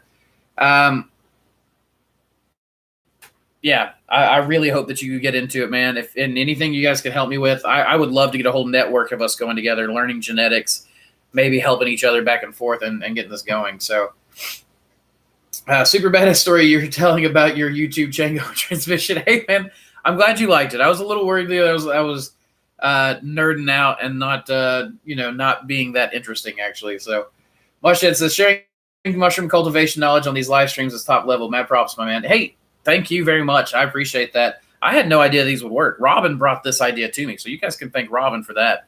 That's Jason's wife. If it's fish, Robin is another badass chick. So I have a really good fortune to be surrounded by badass chicks. I don't think about that enough. Let's see. Beware the photon mushroom. I have no idea what the photon mushroom is. Dune, speaking of that, your name and the mushrooms and science fiction, we were talking about that. Did you know that Dune so Frank Herbert wrote Dune while tripping? He didn't write it while tripping, but you know what I mean? He was tripping regularly while doing it. And then writing about the life cycle between the sandworms, the spice, the little makers, I can't remember their name now, and the water of life, all of that is the mushroom life cycle. I learned that in Mycelium Running by Paul Stamets. He met Frank Herbert and got to talk about a lot of that stuff back and forth. So you may be interested to know that, man. I didn't know, I knew that I recognized that mind state, right? I knew, instantly. I read that book when I was in middle school, and then when I experienced that mind state, I knew what it was. You know what I mean? So you're very welcome, Andrej. I hope that helps. Justin says, that's not weird. It's smart AF. I dig the Mossy Chango trannies. Don't call us trannies now. Did you guys hear scientists detected a protein on a meteor from space? I did not. But if you can get me some way to read that, I'd like to. Oh, yeah, if it's fished, Jason will probably share that with me then. Jason's always sharing me interesting stuff. Dude says, Scrooge McDuck, do tell. Yes, please do tell. Bro, you not interested in send some off your genetics to Barcelona and I make you So, Casey, I can't do it for free. There's no way I could do it for free. You would have to cover shipping. We'd have to set all that up. I would want you to purchase it. Send me the way to do the postage. I'd package it up and I'd send it to you. I would need you to pay me for it. I can't rely on that because here's why. Because I don't have an international reach. And so publicity internationally doesn't really help me that much. And it's not that I don't want to help you out. I would love to help you out, but that would be the only way that I can think of seeing it work. Well, basically, last week, scientists confirmed they found a complete protein, as in not an amino acid, on a meteor for outer space. And that's not an Earth-bound contaminant. I do know that they created synthetic base pairs and got them to replicate. And they are talking about doing trials in organisms where they actually take these synthetic base pairs, not the RGTC, ATGC? ATGC. Anyways, they had a whole another set that are synthetically created, and we have no idea what these are going to do in DNA. So it's going to be really cool if we can get that going. CRISPR for the win. Yes, Bearded. That's what I'm wanting to work with for sure. I'm not actually all that interested in genetic engineering yet, though I am interested in it. What I'm really interested in is being able to read, analyze. My breeding program's a bit sloppy, and so it would be really nice to be able to trace parentage. Not to mention, oyster mushroom species aren't cleanly delineated. So my Pathfinder oyster may or may not be a true Austriatus. From what I've seen, there are people that think it may be a quaking aspen oyster. but it doesn't look like a quaking aspen oyster to me in any way. And some people may think it may be an Austratus, while some people think it may be a Italian type oyster, the Pleurotus. Oh man. Oh my gosh, the brown oyster, the summer oyster, the Italian. I can't remember the name all of a sudden. Austriatus? No, it's not Austriatus. That's the tree oyster, the winter oyster. Good try though. Anyways, so my big thing is I would just want to be able to cleanly delineate these into species. I want to be able to partner up people for breeding. I want to be able to read like this is what's in this mushroom, and then be able to project what I want to do when I do selective breeding. That alone would change the mushroom game for me. But then be able to add CRISPR to that would change it. Like just, oh my gosh. Whew. Get palpitations just thinking about it. Any advice on how to approach chefs or restaurants about their potential interest in purchasing? Just cold call. So yeah, cold calls work. Okay. What I normally do is just ask them what's a good time to bring a sample by. I don't say anything else. You know, I am Andrew Reed with Mossy Creek Mushrooms. I'd like to speak to the person in charge of purchasing produce. Let me speak to them. Hey, when's a good time to come by when I'm not going to be bothering you? And then just set that up. Come by with a box of mushrooms. Not my best, my second best, maybe my third best. Don't ever bring them your best, and don't ever bring them your worst. What you want to do is give them an actual look at what that's going to be. Walk in with that sample box. Say, may I speak to the person in charge of purchasing produce? Walk up to that person. Give them a box, have your card stapled to the top, or at least your information, on the top somehow. Hand them the box and just say, hey, I wanted to bring you these mushrooms as a sample. I bring them full-size samples, a full case, and say, we sell these cases. Or I say, I know your time's really, really important. I'll get out of your hair. Just call me if you're interested in these. And normally they stop me right there. Sometimes I'll get out to the parking lot. A couple times I've started driving away and they call me and like, can you come back in here? I need to look at you. These things are beautiful. I need them. That's the best way I've gotten to do it. The first thing you need to do though is properly find your targets. And your best target is going to be fine dining, non-chain. And that's what I look for. I look up fine dining in Knoxville, Tennessee, fine dining in Sevierville, Tennessee, fine dining in Johnson City. And then I look for ones that are non-chain, or if they are chain, they are very, very small chain restaurants, like locally owned kind of stuff. So Justin says Dune is all about magic mushrooms. Yeah, it basically is. That whole thing's about magic mushrooms and discipline and what the human can achieve with the two. If it's fish, I'm not a chick, right? I agree, Jason. Hey, guys. Look who's here. It's my baby. You're home from deliveries. I am. Oh, I might just have to leave now just so I can spend time with my wife. It took forever and traffic was crazy. It was crazy. Yeah, I imagine it's crazy. I didn't know that about Frank Herbert. It makes a lot of sense, though. Yeah, that's when I read that, I was just like, yep. I believe it, absolutely. Yes, love the magic mushrooms. It's the red pill of the Matrix. Oh, gosh.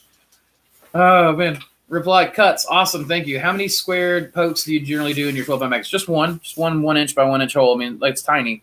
You just want them to start pinning, and then just they'll stretch that out big time. Now, Jason said the spice must flow. Yes, indeed. It must flow. If you donate, you get tax break.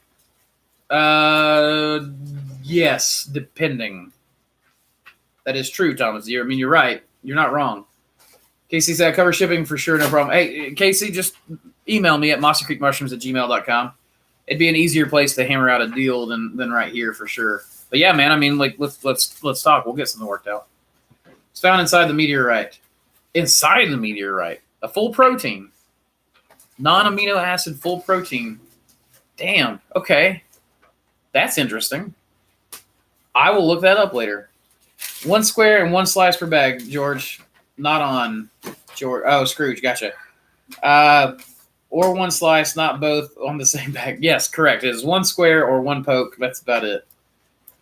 In 2016, a Penn University Dr. Yang crisp knocked out the browning of. Yeah, Alex, I saw that, and it was pretty cool. He did that, and it kind of threw everybody off. Nobody realized that was going on.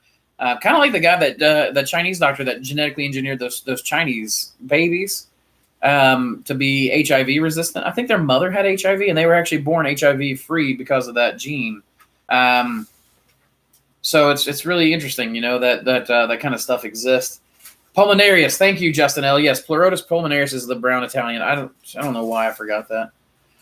Getting tired, you guys. Well, it's a 2 hour and 10 minutes live stream so far, so I'm getting tired because of that. Plus, I had just got out of that meeting with the guy with the new warehouse, which I'm just the other warehouse we were looking at was cool enough as it is. This place though is in Old Town Mossy Creek, and it's the old farmers co-op, right? So I mean, it's just like, oh my gosh, it's gonna look so cool with our logo on the side. I'm interested in helping veterans with this at some point where they are misplaced with PTSD. It seems mushroom farming or farming in general will help if someone wants to start a program with me. So there are people that do that up here with regular farms. I'm not in a position where I can do it with my farm right now, but I think it's a good way to go. Samantha knows some people who have done like drug rehab programs on farms. There's a judge that I think has housing, and then like they don't do the rehab part, but they do like once they get out of rehab, they give them like life skills. They help pay for college and stuff. They help They help them get their debts paid off. Driver's licenses, GEDs, that kind of stuff. Like I think it's fantastic, that kind of stuff. Like we need more social. Oh, we got another super chat, guys. Let me get that. We have problems with pinning in the bag. We think it's due to air, especially when we cut holes. Do you have any advice on how to reduce or prevent? So, George, the best way that I know of, get your blocks in early before there's any pinning. Sometimes even before your block's fully colonized. Get it in as early as possible, particularly if it's Hericium. In fact, with Hericium, the block won't even look grown in when we put it in. It looks like brown dirt still. Like it incubates for a week and it goes in the grow room most of the time. I don't like it to sit to where there's any pinning in the bag for those. As far as oysters go, Jason said, hi, Sam. Hi. She said hi. She is obviously calculating something. Yeah. So there is, I know that look on her face. That look on her face says, I am calculating and I am not to be disturbed. So, no, you're fine, Samantha. Then let's see. So you cut your square, take your bag. Like if it's sitting up here, and you've got that gusset at the top, take that, put it filter patch towards the bag, fold it, and then either sit the bag upside down or on that flap, squeezing all the air out of the bag. Pins will oftentimes happen where they sense a good opportunity to pin, like good oxygen, good humidity, good airflow, good lighting, that kind of stuff. Sometimes directional lighting can help. If you're getting pinning in the bag before it goes in the grow rooms, sometimes that can be your incubation room receiving too much light. We try to incubate in the dark as much as possible. So, George, I hope that helps. If it doesn't cover your question, just let me know. Let's see. Well, if you can't sell internationally, here I come. Like, curiosity, if you can do international, man, do it. And then you and I work together. Maybe you can get my strains and then put them throughout the world. I want to do it.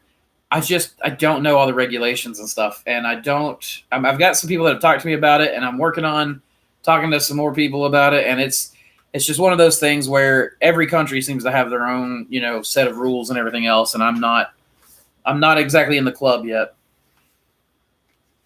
What do I detail the King Blue under? Pleurotus columbinus or Austriatus? So columbinus is Austriatus. Pleurotus Austriatus variant columbinus. So far I've not been calling it columbinus as far as the King Blue goes. It is just the Pleurotus Austriatus is what I do. And Mushhead says bring samples. That's for the restaurants. Yeah, absolutely. Excuse me.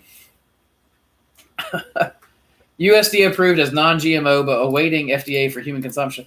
So Alex, that's because they took a gene out rather than putting anything in, and it's not. I think it's considered non-GMO if you remove something. You can do that all day long.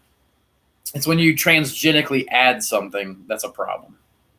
Transgenic means between species. Let's see. Scrooge says, "Hi there, Sam." Winky face. Hey, don't you be winking at my wife. That's my wife. Also, have had problem finding a HEPA filter. Any recommendations on where to buy? Yeah, Nancy, you missed it earlier in the chat. There are, let's see if I can get it. Yeah, here we go.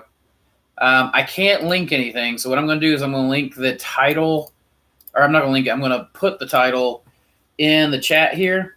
That is what you want to look up. That is Eric Meyer's filter. the one that he uses. It's one of the one I just bought one today. And as far as I know, guys, there is a limited number of those filters coming from China right now. So buy up while you can. Let's see. Thanks, bro. We talk tomorrow. Yeah, Casey, absolutely. Thank you so much, man, for being patient with me. And Nancy, that's on Amazon, so it's free shipping. If you have Prime, I think it may even be free shipping without Prime on that particular product. So, P.S. met Frank Herbert. My world is beginning to make sense now. Oh, Paul Stamets met. Yeah, P.S. I thought you were saying P.S. You got to meet him. I was like, you got to meet him? How?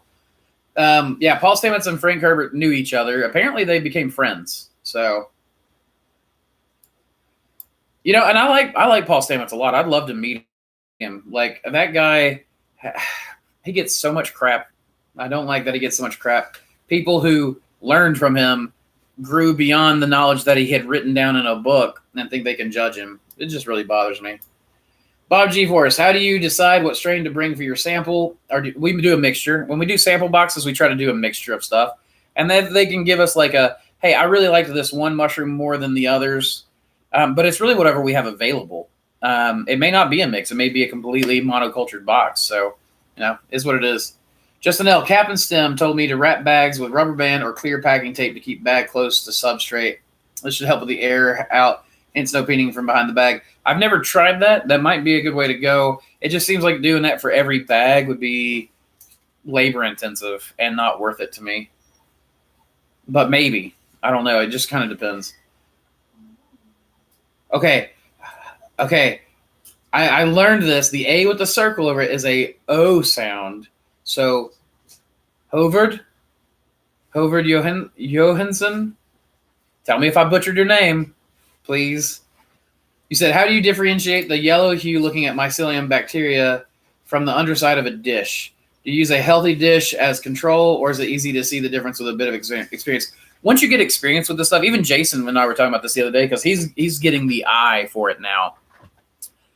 You can look at mycelium sometimes and go, that's not right, that's contaminated. And it's probably contaminated bacterially. You develop an eye as time goes on. Otherwise, looking under the dish, like the biggest thing I look for are, you can flip a dish over and look at the mycelium, right? You see growth patterns and you look at it and you go, oh crap, that's a dark spot right there. And then you flip it back over and you go, oh, that's just thicker mycelium, right? Look at it again. And if you've got a bright light that you can look at it, you can see if there's anything growing underneath that mycelium. That's a problem, like bacterial or yeast. And so there's that. I hope that helps. Greetings from Norway. Hey, thank you very much. And hopefully I didn't butcher your name and offend you. Again, guys, anyone who wants to get me out to Norway, I'll do a consult half off just to get to go to Norway. You pay my way. Surprised Samantha's not back there rolling her eyes.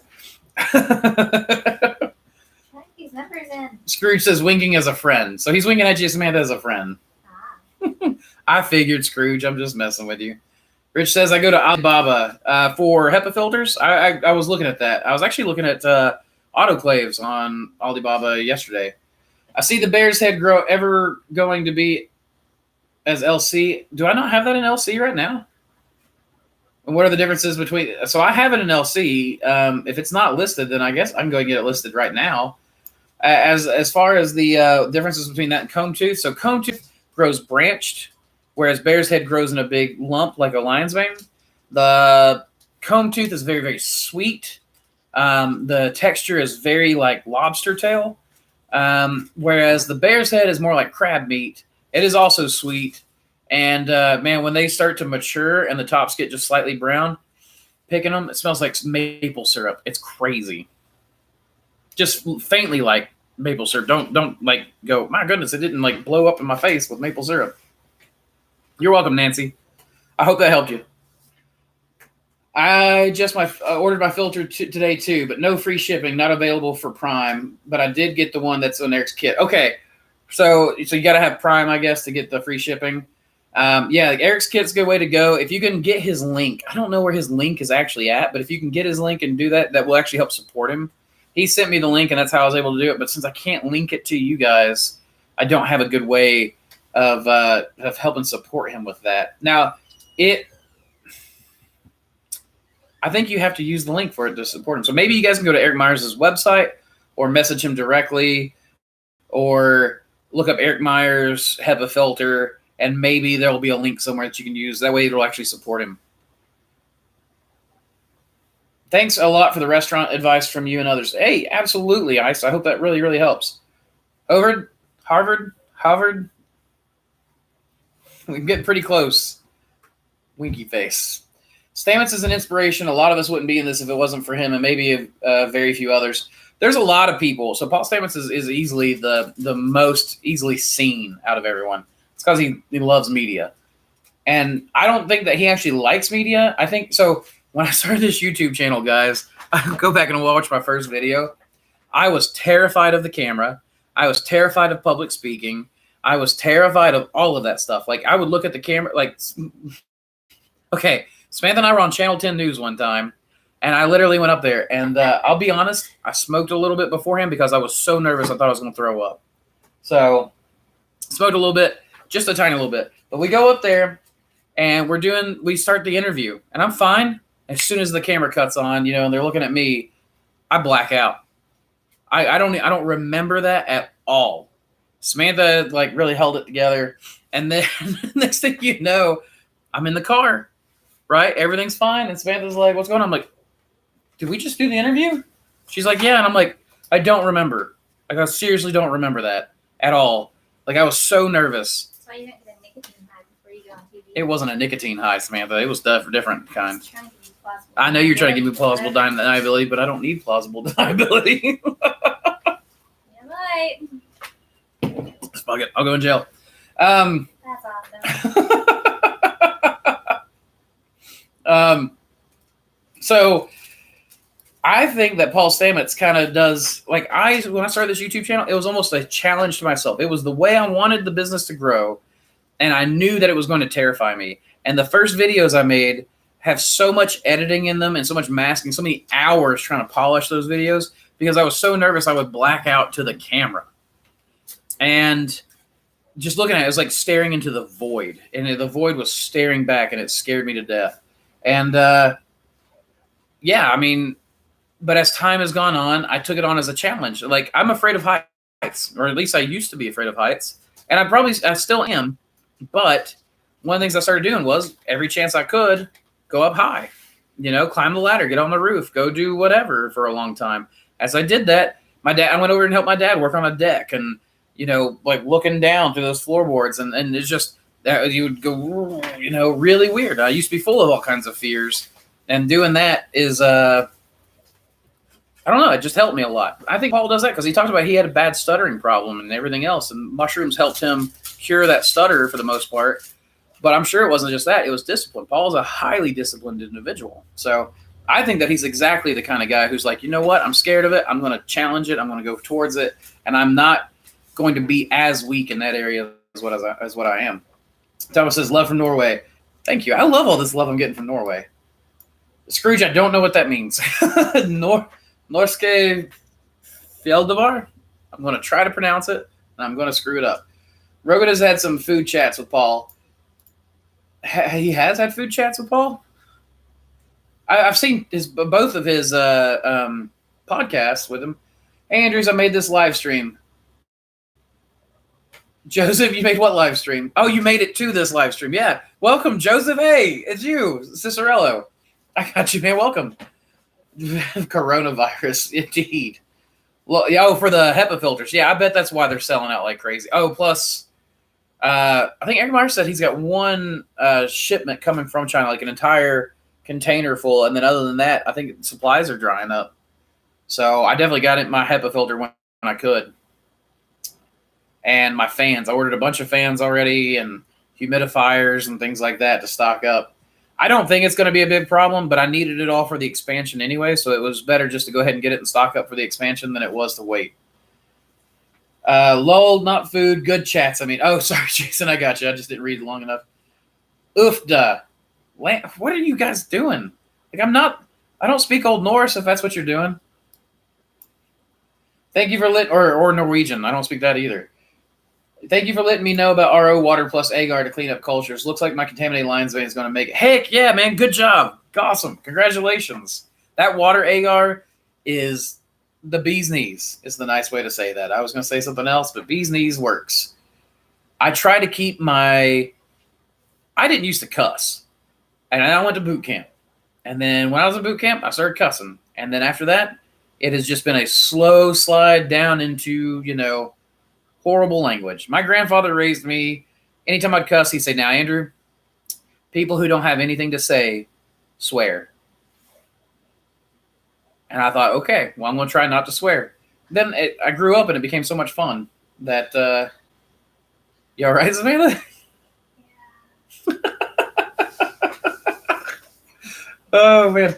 Anyways, Jason says you can buy Prime by the month now. I didn't know you can buy it by the month, but that'd be a good way to go. You better buy it in a year. What? You can buy it by the year or the month now, apparently. Which one's cheaper? By the year.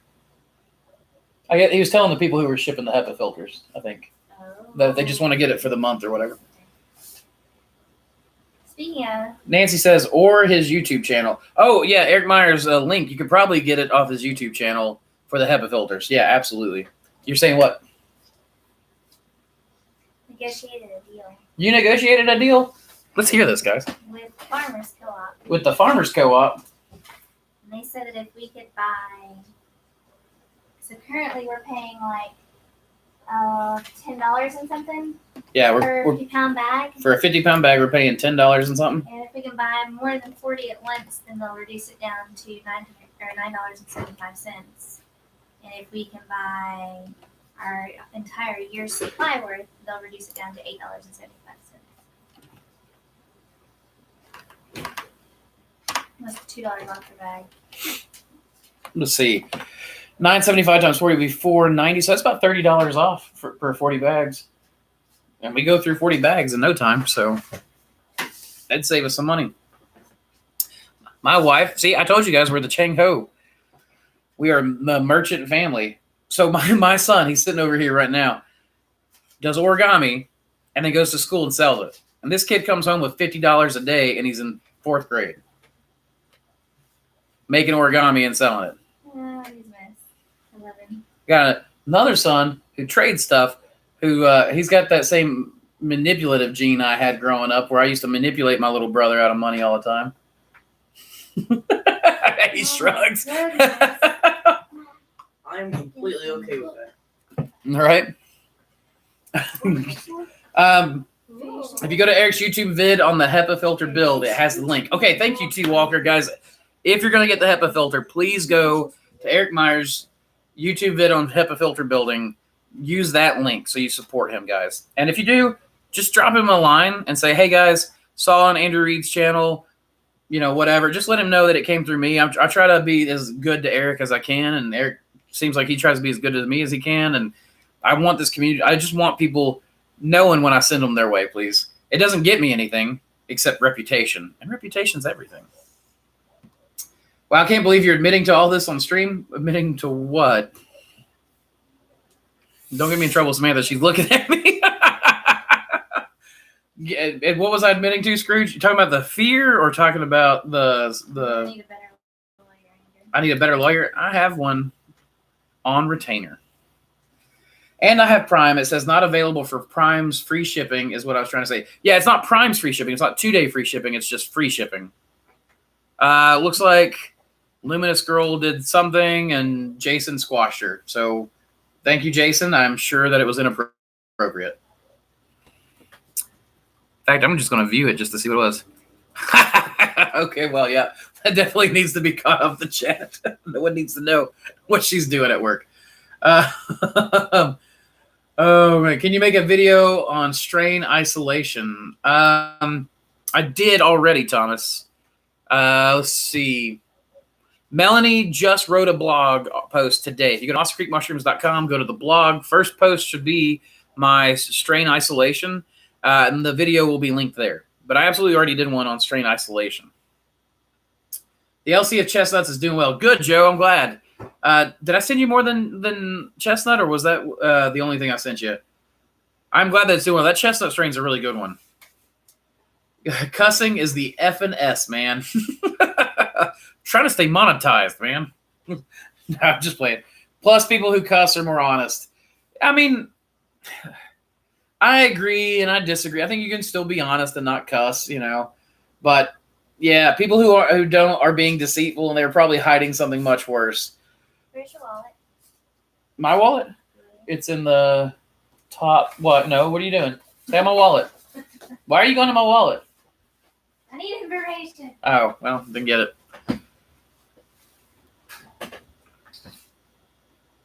Let's see. This Chris says that's more than I'm making right now. Are you talking about my son? Yeah, yeah, man. He surprises me. Now, he doesn't do it all day. I think that he's gotten used to it being easy making money, so he doesn't make hay while the sun shines. Like this past Valentine's Day, he makes these like origami hearts where he like cuts them out and then like braids the paper together. And I kept trying to get him to do like pink and red and white hearts for Valentine's, and he just seemed like he didn't have much interest in it. So at that, and I was like, man, you're used to money being easy. Wait till you can become an adult. You're going to take advantage of all those holidays. In fact, we ought to do a St. Patrick's Day origami with green paper, Brody, and you can make some real money. What are your thoughts on putting salt in agar? I've never done it. Oysters tolerate salt really well. I have grown oyster mushrooms on blocks that were hydrated with seawater. We went to the beach one year, and I went and collected a few gallons out of the ocean and put that into the bags to hydrate the bags. And the oyster mushrooms, the oyster mushroom mycelium grew. I don't remember if we got any fruits or not. It did definitely slow them down.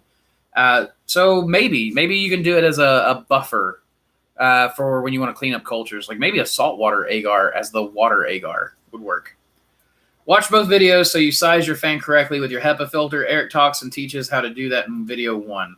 Yeah, that's pretty good. The unit that I was sent that he has on there already has a fan built into it. It's a ceiling unit. It's actually these really nice portable units that have handles. They can be put in a vertical position, a horizontal position. I'm going to buy the cage to do the vertical, and then I'll be able to switch them out as I need to, like just switch the fan from one station to the next. And this new warehouse, guys, I'm going to have my own personal culture lab. It's completely separate than the production lab, which means I'll be able to work at the same time they are. I'll actually have some office space. We'll do live streams there. So it's going to be sweet. All right. Ahem. Well, the TV interview stuff, but also the things we were talking about before. You know, yeah, man, I don't hide who I am. That's just the biggest thing about it. Let's hear some boot camp stories. Well, you want to hear about Cock and Sock Man? That wasn't me, by the way. Samantha's getting really mad at me. She does not like my trashy side, guys. I do have a trashy side, too.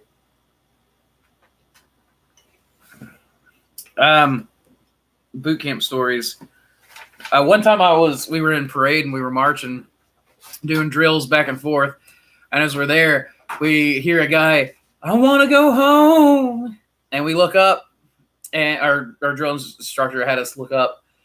And as we're sitting there looking up, marching by, he's being hung out a window by his feet. Pretty sure that's illegal. But they had him hanging out the window, and they were holding him, and he was like way out, and he was, sitting there in the sky, and he was going, I want to go home. You can see the drill instructor up there yelling at him, and I want to go home, which you just knew. He told the drill instructor he wanted to go home. So the drill instructor was like, yeah, call home all you want. And they hung him out a window. That was one of my favorites, though. I did not enjoy boot camp. I mean, is that another one was okay. The Cock and Sock Man. I'll make it. It's a dirty story, but not terribly bad. We're in, and it's time for rack time. So we all getting into our racks, and the drill instructor lives in what's called a drill instructor house. And while he's in his drill instructor house, we're supposed to be, sleeping. We'd already had our senior drill instructor bedtime story where he had tucked us all in with a good story about killing some people. And as we're sitting there, people are getting kind of rowdy. It was one of those days where it was a Black Flag Day. It's really, really hot. We didn't do any PT, so people were kind of amped up, had full of energy. And the next thing I know, I'm sitting there just in my rack time. I'm reading. I took a Bible with me, and hid pictures of Samantha in the Bible in a braid of her hair. And I would sit there and I would read that because that's the one thing they will never take away from you in prison or boot camp. If you guys ever go to prison or boot camp, take a Bible. It will give you reading material at the very least, even if you don't believe. So we're sitting there going through all that stuff. And then I hear, I'm Cock and Sock Man. And I'm like, what in the world? And I look over and there's a guy and he is like jumping on people's foot lockers and he's wearing only a sock, Red Hot Chili Pepper style. And as he's up there, he's just like going around jumping up and he's like yelling out, I'm Cock and Sock Man. And people are laughing. People are chasing him. Like he jumps up. He gets right above my, thing. He puts his leg up and he's got himself presented. And he's like, I'm Cock and Sock Man. And so, of course, everybody's getting really, really rowdy about this and chasing him around because they don't like him doing it. And the drill instructor comes running out and sees it. And the drill instructor said, what'd you say? And he said, I'm Cock and Sock Man. He went, well, good for effing you. He's like, you, and you. And then he's like, you come with me and you go get the duct tape. So he has us take this guy and duct tape him to the vent that's above the door. And every time someone walks through that door, he gives them a command that he has to scream what he's been screaming the whole time. I'm Cock and Sock Man, right? I know this is not mushroom related. This is dirty. This is my trashy side. I get it. It's a boot camp story. So I think that my drill instructor called every other Marine on that base, like having them walk through and like you would see it, like they'd open the door and they'd obviously didn't know what was happening. They'd open the door and you'd hear, I'm Sock Man. And they'll just like jump up and they're looking up like, what in the world is going on? And he made us duct tape him to where the sock was hanging, So like it was just an absolute nightmare all night long. Oh my gosh. All right. Well, that's enough boot camp stories. I'm done with that. My numbers. That's right. My numbers have dipped down by 10 already. So. Gosh, Andrew. Oh man. Gosh. I know. Oh well. Let's see. Just a Chestnut for now. Okay, Joe, I couldn't remember. I get so many orders now. I see names occasionally, and then it's hard for me to keep up with it all. But I'm glad the Chestnut's working for you. That strain's a good one. I'm working on have filters available, not doing a whole build, just filters, working with a U.S. company. Bob, if you get that going, just let me know, man. I'll plug it for you. Robert said, don't out the kid. The government will come looking for a 1099 tax statement. Yeah, no kidding, right? Thankfully, he's under the reported income for now. Bob G. Force, when will you have filters available? That's Joe. Joe's asking you about that, Bob. So if you get it, man, let me know and we'll announce it on the channel. Joe, boot camp sucked. Where did you serve? Or not? Where did you serve? What service were you at? Scrooge McDuck says read. Read what?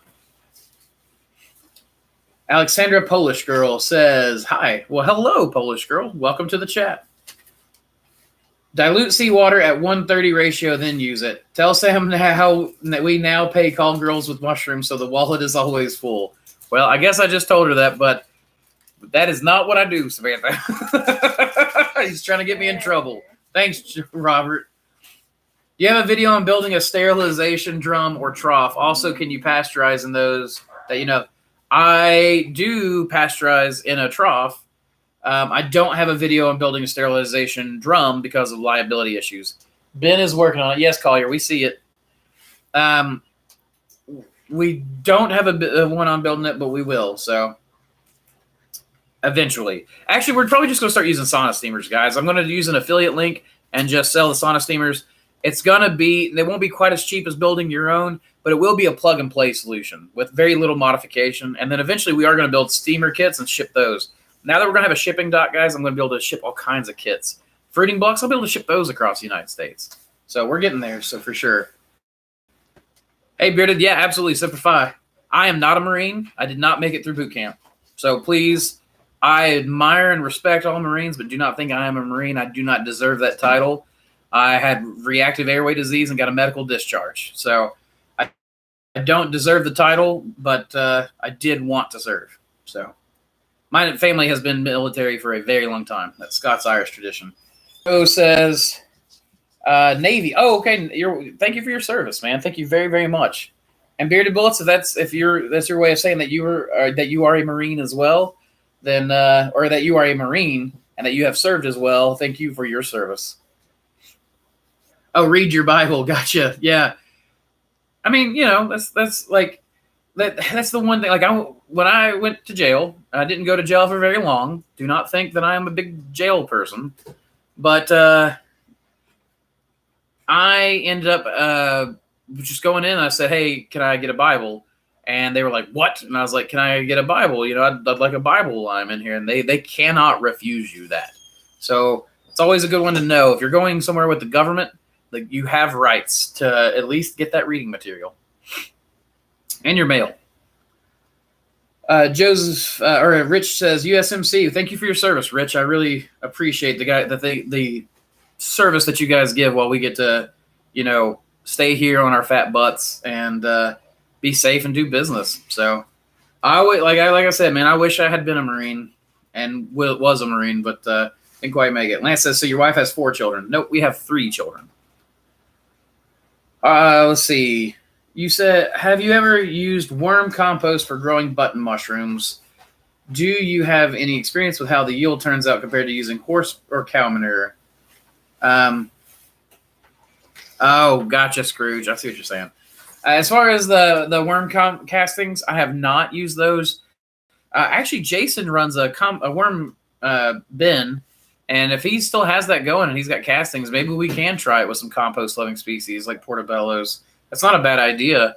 I wonder, like they still use straw, so maybe wood would still work mixed with compost. So I know a few people that I've done some consults for out of state for some compost-loving variety farms that they use the master's mix with cow manure, the KOW cow that they get from Lowe's, and they've had really good results with that. Jason says, I got worms. You're not supposed to talk about that in public, Jason. Nice one, Lance. Wait, what did Lance say? What did I miss? Oh, so your wife has 4 children. Oh. That completely went over my head. Yes, my wife has 4 children. She's talking about me because I told you about my trashy side and all this stuff. Yeah. Samantha's going to love you for that, Lance. Hey, man, at least you went. Now I'm just a fat guy getting a bio degree and wanting to grow mushrooms. Hey, man, I went through the same transition. So I did go. I made it through rifle week, and I passed my second physical, like the physical, the PT test that you got to do to get in.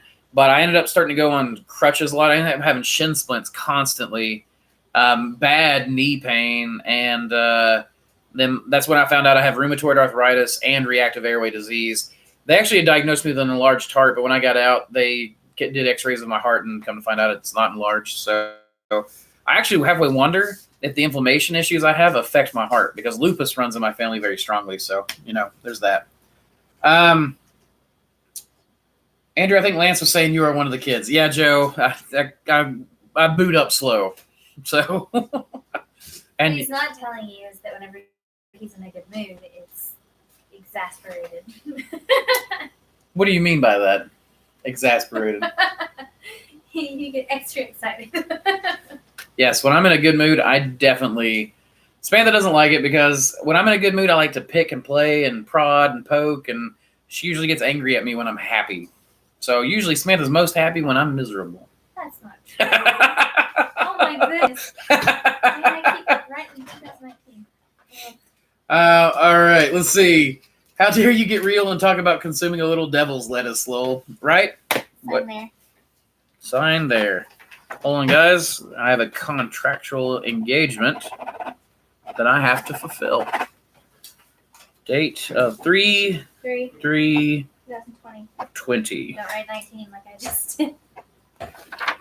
Why don't you do the scientific zeros? You don't have to. I'm just curious. Okay, so let's see. World Eats. Jason. Thank you, Jason. Jason's just smashed another troll. Jason is the troll smasher. Scrooge says, Jesus, what? Yeah, the scientific zeros, the ones with the lines through them. Let's see. Cameron says the island was my first duty station as a corpsman. Okay, yeah, I was at Paris Island for boot. The recruiter forgot to tell me about that. I'm still looking for him. No, it was good duty. 30 bodyguards everywhere. Right? Yeah. So I loved my corpsman, man. I'll tell you though that when I passed out at PT and I woke up almost getting that silver bullet, I was not very appreciative of my corpsman. I was indeed like about to be angry with him. And then when he caught me sneaking out, I snuck. So the first time I passed out, they sent me to medical, and then they put me in they wanted me to go to medical platoon. And when I heard that, I was like, oh crap. And so the first chance I got, I snuck back to my platoon. What's funny about Paris Island is that if you walk like you're going somewhere, the drill instructors always leave you alone because they just assume that you're being told what to do. So just walked right back to my platoon headquarters or the barracks and just slipped back in line and went about my way. And so then it happened again. I passed out again and they caught me and they said, wait a minute, you're supposed to be slated to be going into a medical platoon. And I went, yeah, I guess I snuck out a second time. And then the third time I got caught passing out from the reactive airway disease, they posted me on not suicide watch, but basically I had to have someone with me the entire time. And his job was just to make sure that I didn't sneak out and back to my platoon again.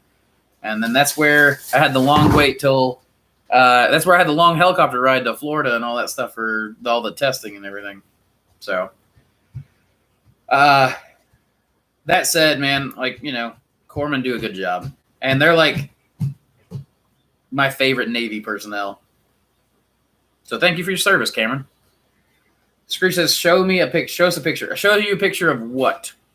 I don't remember what I would have said that would have been the picture. Hopefully the HEPA filters don't come contaminate with COVID-19. Yeah, I'm a little worried about that. I definitely looked up, like, will HEPA filters help with viruses? They do not help with viruses. At least not the 0.3 micron. Do you do anything special with your liquid culture, or do you just follow the mixing directions from Shroom Supply? So if I buy the premix, half a teaspoon in the jar, 500 milliliters of water, excuse me, hiccups all of a sudden, and just do that. Nowadays, I do 500 milliliters water, half a level teaspoon of malt, and 20 grams corn sugar or dextrose. And that is, I mix that up in a mixer, and then, or I put all that in a flask. But these days, I'm doing a large batch by like the 4 pounds, and do that, and then I put it in a big like whey container. And just use it as I need it. So it's pre-mixed. I've probably got enough liquid culture pre-mix made myself for my own recipe. The recipe I got from Lenny for for a year now. So, did anyone try the black soldier fly to recycle block and produce larvae? I never got to the. I did start it, and I ended up having to just collapse the experiment because, man, I'm just covered up with everything. There's too many things to do. I sold the fish. Sold the fish. Some of the fish like ended up dying because I didn't sell them all before the winter time. I sold the big tubs out that were on my porch, actually to Jason, who runs It's Fish, because he runs a fish business. So I sold them to him, and then, you know, just I've got to just lean into microbes, man. That's where I'm making my money. It's where I got to keep going. I tried to enlist as well, but they said I was too much for them to train. I had to go for a talk with a guy and some lady, and they said I was unstable and should be taught to kill. Can you believe it? Oh, Robert, I don't know, man. Can't tell if you're messing with me or not. Tips for growing out chestnuts. 1 inch square in your bag. Treat them like everything else. Put them in. We're not the best chestnut growers yet. I'm hoping to really nail chestnuts and black poplar down in the new warehouse, because I'm going to have a lot more incubation space to really work with all that stuff. So let's see. Are you processing the grain and liquid spawn orders for Black Pearl orders yet? How long does this actually take to ship, and will you send a tracking number with the orders? I do send a tracking number with the orders. It goes out the day before the order ships typically. Liquid culture goes out within a week. It's usually a week at most. As far as the spawn, that's usually like for anything I've got in liquid culture, spawn orders are starting to go out faster and faster. But when my website says it may take up to 8 weeks, it may take up to 8 weeks for spawn. So I don't have that problem with liquid culture, but spawn is my weakest link right now. So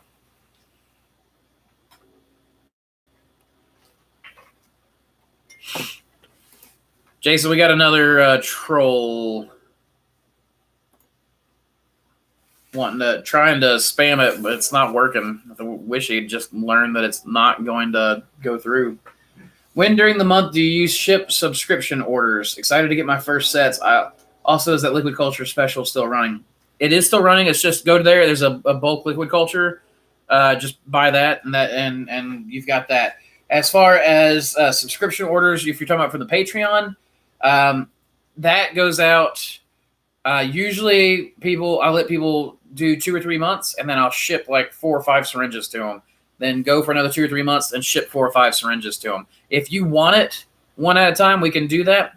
That's just whenever I first started this, I kind of worked out a deal with the first guy who did it, Adam Cohen, and that's kind of what we just started doing, and it seemed like it worked out really, really well. If you want yours monthly, talk to me, let me know something, and I'll try to get back to you and make sure that you get it the way you want it. It's just it ends up saves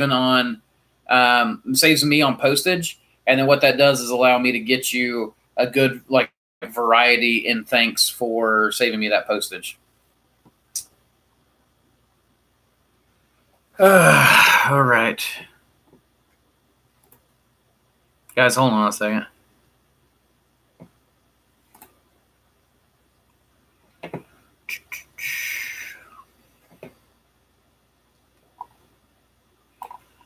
My gosh, now we're getting all kinds of trolls on here, guys. I think Jason must be hitting them. So I'll just trust him to handle that. All right. When during the month do you just did that. World eats bulge. Bulge? I was mostly kidding. No worries, Scrooge. I don't take anything too seriously. You totally didn't read that. Wait, what did I not read? Let's see, Robert. I tried to list as well. But I did read that. What was it last week? Thor's hammer Jason was wielding? Yes, exactly. Oh, you told me. Yeah, I mean, he's apparently having to pull Mjolnir out right now. Jason is pulling out that band hammer like crazy. Thank you, Jason, very much. Any recs for good of flow, hood, or fan filter units? I can't type, sorry. No, mister, you're fine. I will give you the same thing that I've been doing. That question has come up a lot right now. I'm pasting it into chat under my personal name. It is under Andrew Reed, and it is I'm going to show it now. If you look for that on Amazon, you'll find the unit that I just bought. So then Lance says, Jason the Hammer. Indeed. Order number 11304. Okay, 11304. Oh, Jason, man, I just shipped out order number 11303 today. So, Rich, that means that you're next in line. Dominic says, hey, Andrew, where do you get those purple gloves? I only have white gloves around here. Okay. Let's see. Let me go look at my orders page on Amazon. That's where I get them. I buy them by the 1,000. Hey, Collier, Yes. go grab my wallet and bring it here, please. Mom? Put it back that way. All right. Hold on, guys. I'm pulling up the gloves. These, if you search for this on Amazon, this will be exactly the gloves I buy. So, thank you, son.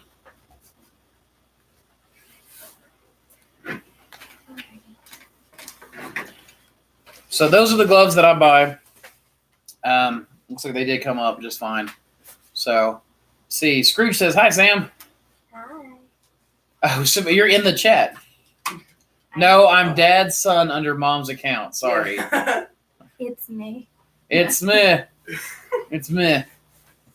Oh boy. So Dominic, Imposters. you're right. Don't believe Dominic, it. I hope that helps, man, on the gloves. If you have a hard time finding them, let me know. Maybe email me at Mossy Creek Mushrooms because I can actually share links through that. That is not an affiliate link, by the way, since, obviously I can't link anything. And it does help me if you guys buy affiliate links. So if you need anything off Amazon, but you want to support this channel and you can wait a moment, let me know. Robin will make us an affiliate link, or Melanie will, and I'll get that sent to you guys. That will help me out big time. Screech says, hi there, kiddo. Collier, don't you be talking to strange people on the internet. I'm playing. Billy Nash says, I love my fan filter unit. I found 8 brand new ones locally and bought them all. Resold 7 to other cultivators and kept 1. That's awesome. Yeah, so I actually did the same thing. We bought some at government auction, sold all those, and used the money to buy the one I have on my table downstairs years ago. Now, govdeals.com is not as good as it used to be. Thanks, Jokes. I appreciate that. Thanks for the live. See y'all. Yeah, see your curiosity. Have a good day. Awesome, Dominic. I'm glad you found them. Smither, you can't stop. Boy. I'll make sure to check locally, too. Thanks, guys. Yeah, mister, I hope that helps. I really don't need that much. Yeah, I mean, that's the bulk pack. I'm sure you can use that to find, like, a single box of 100 or something. I used to buy mine from Harbor Freight. Harbor Freight, you can go buy them. It's like $6 for a box, 100. If you're not using that much, maybe that helps. Well, I'm not talking to kids online, that's for sure. Yes, Scrooge, it's dangerous for us these days. All right, guys, like 4.5 more minutes, and I'm calling it a 3-hour live stream. I am tired. I have been eyeing this food for 3 hours. I am hungry. So any last-minute questions, get them in there now. Lab work mask suggestions. We don't use masks in the lab. I feel like breathing techniques are better. Breathe through your nose, down. I hold my breath sometimes whenever I'm working on stuff that I'm getting real close to. Always being aware. I feel like being aware of your breathing teaches you better technique than relying on something like a mask would. But you can get nurses' masks. Just look up like nurse mask or medical mask or something like that, and you'll just loop it over your ear and put that if that's what you want to do. But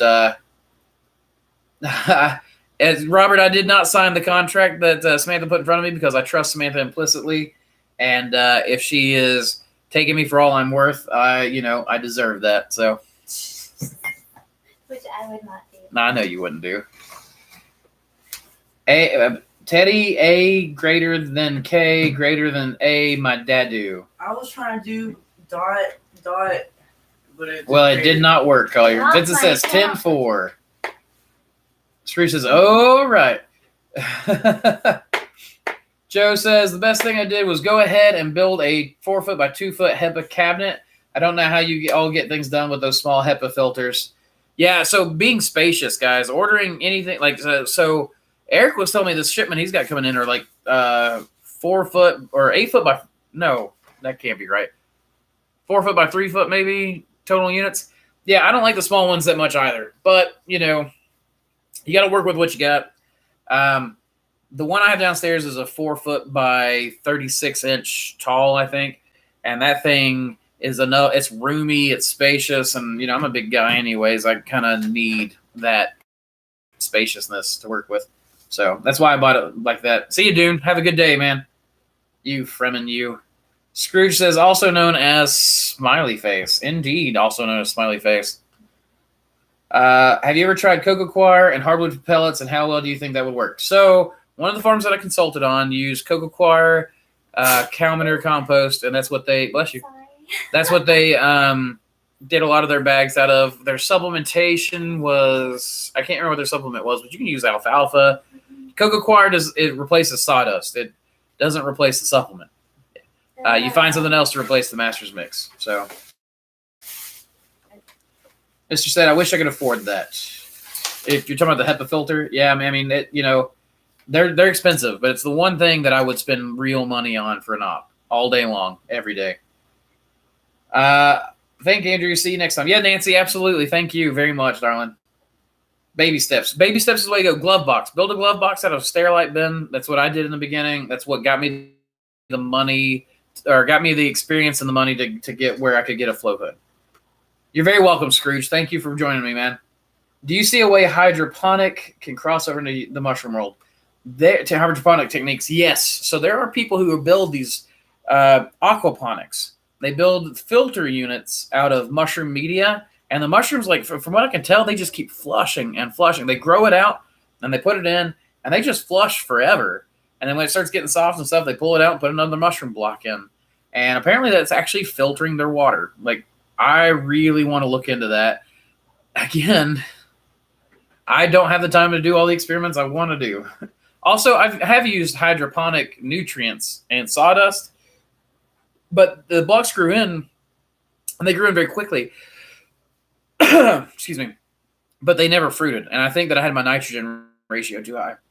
So what I want to do is sit down and calculate out what is the exact percentage of nitrogen in the master's mix, and then get that in my liquid nutrients, and then try that. Again, probably will be a while before I do that. Mike Obama was on there. I don't know if she still is. She's not said anything in a while. She had a rough day. She said she lost her best friend. So it's been a bad day for her. Joe said, "Have a great night, y'all. Bless you, Sam, for the sneeze." She said, "Thank you." See you, Joe. Have a good one. Happy to have made a live chat. Yeah, Sean, glad to have you. Truly Twisted. Thank you all for the great info. I grew some mushrooms and just fell in love with everything about it.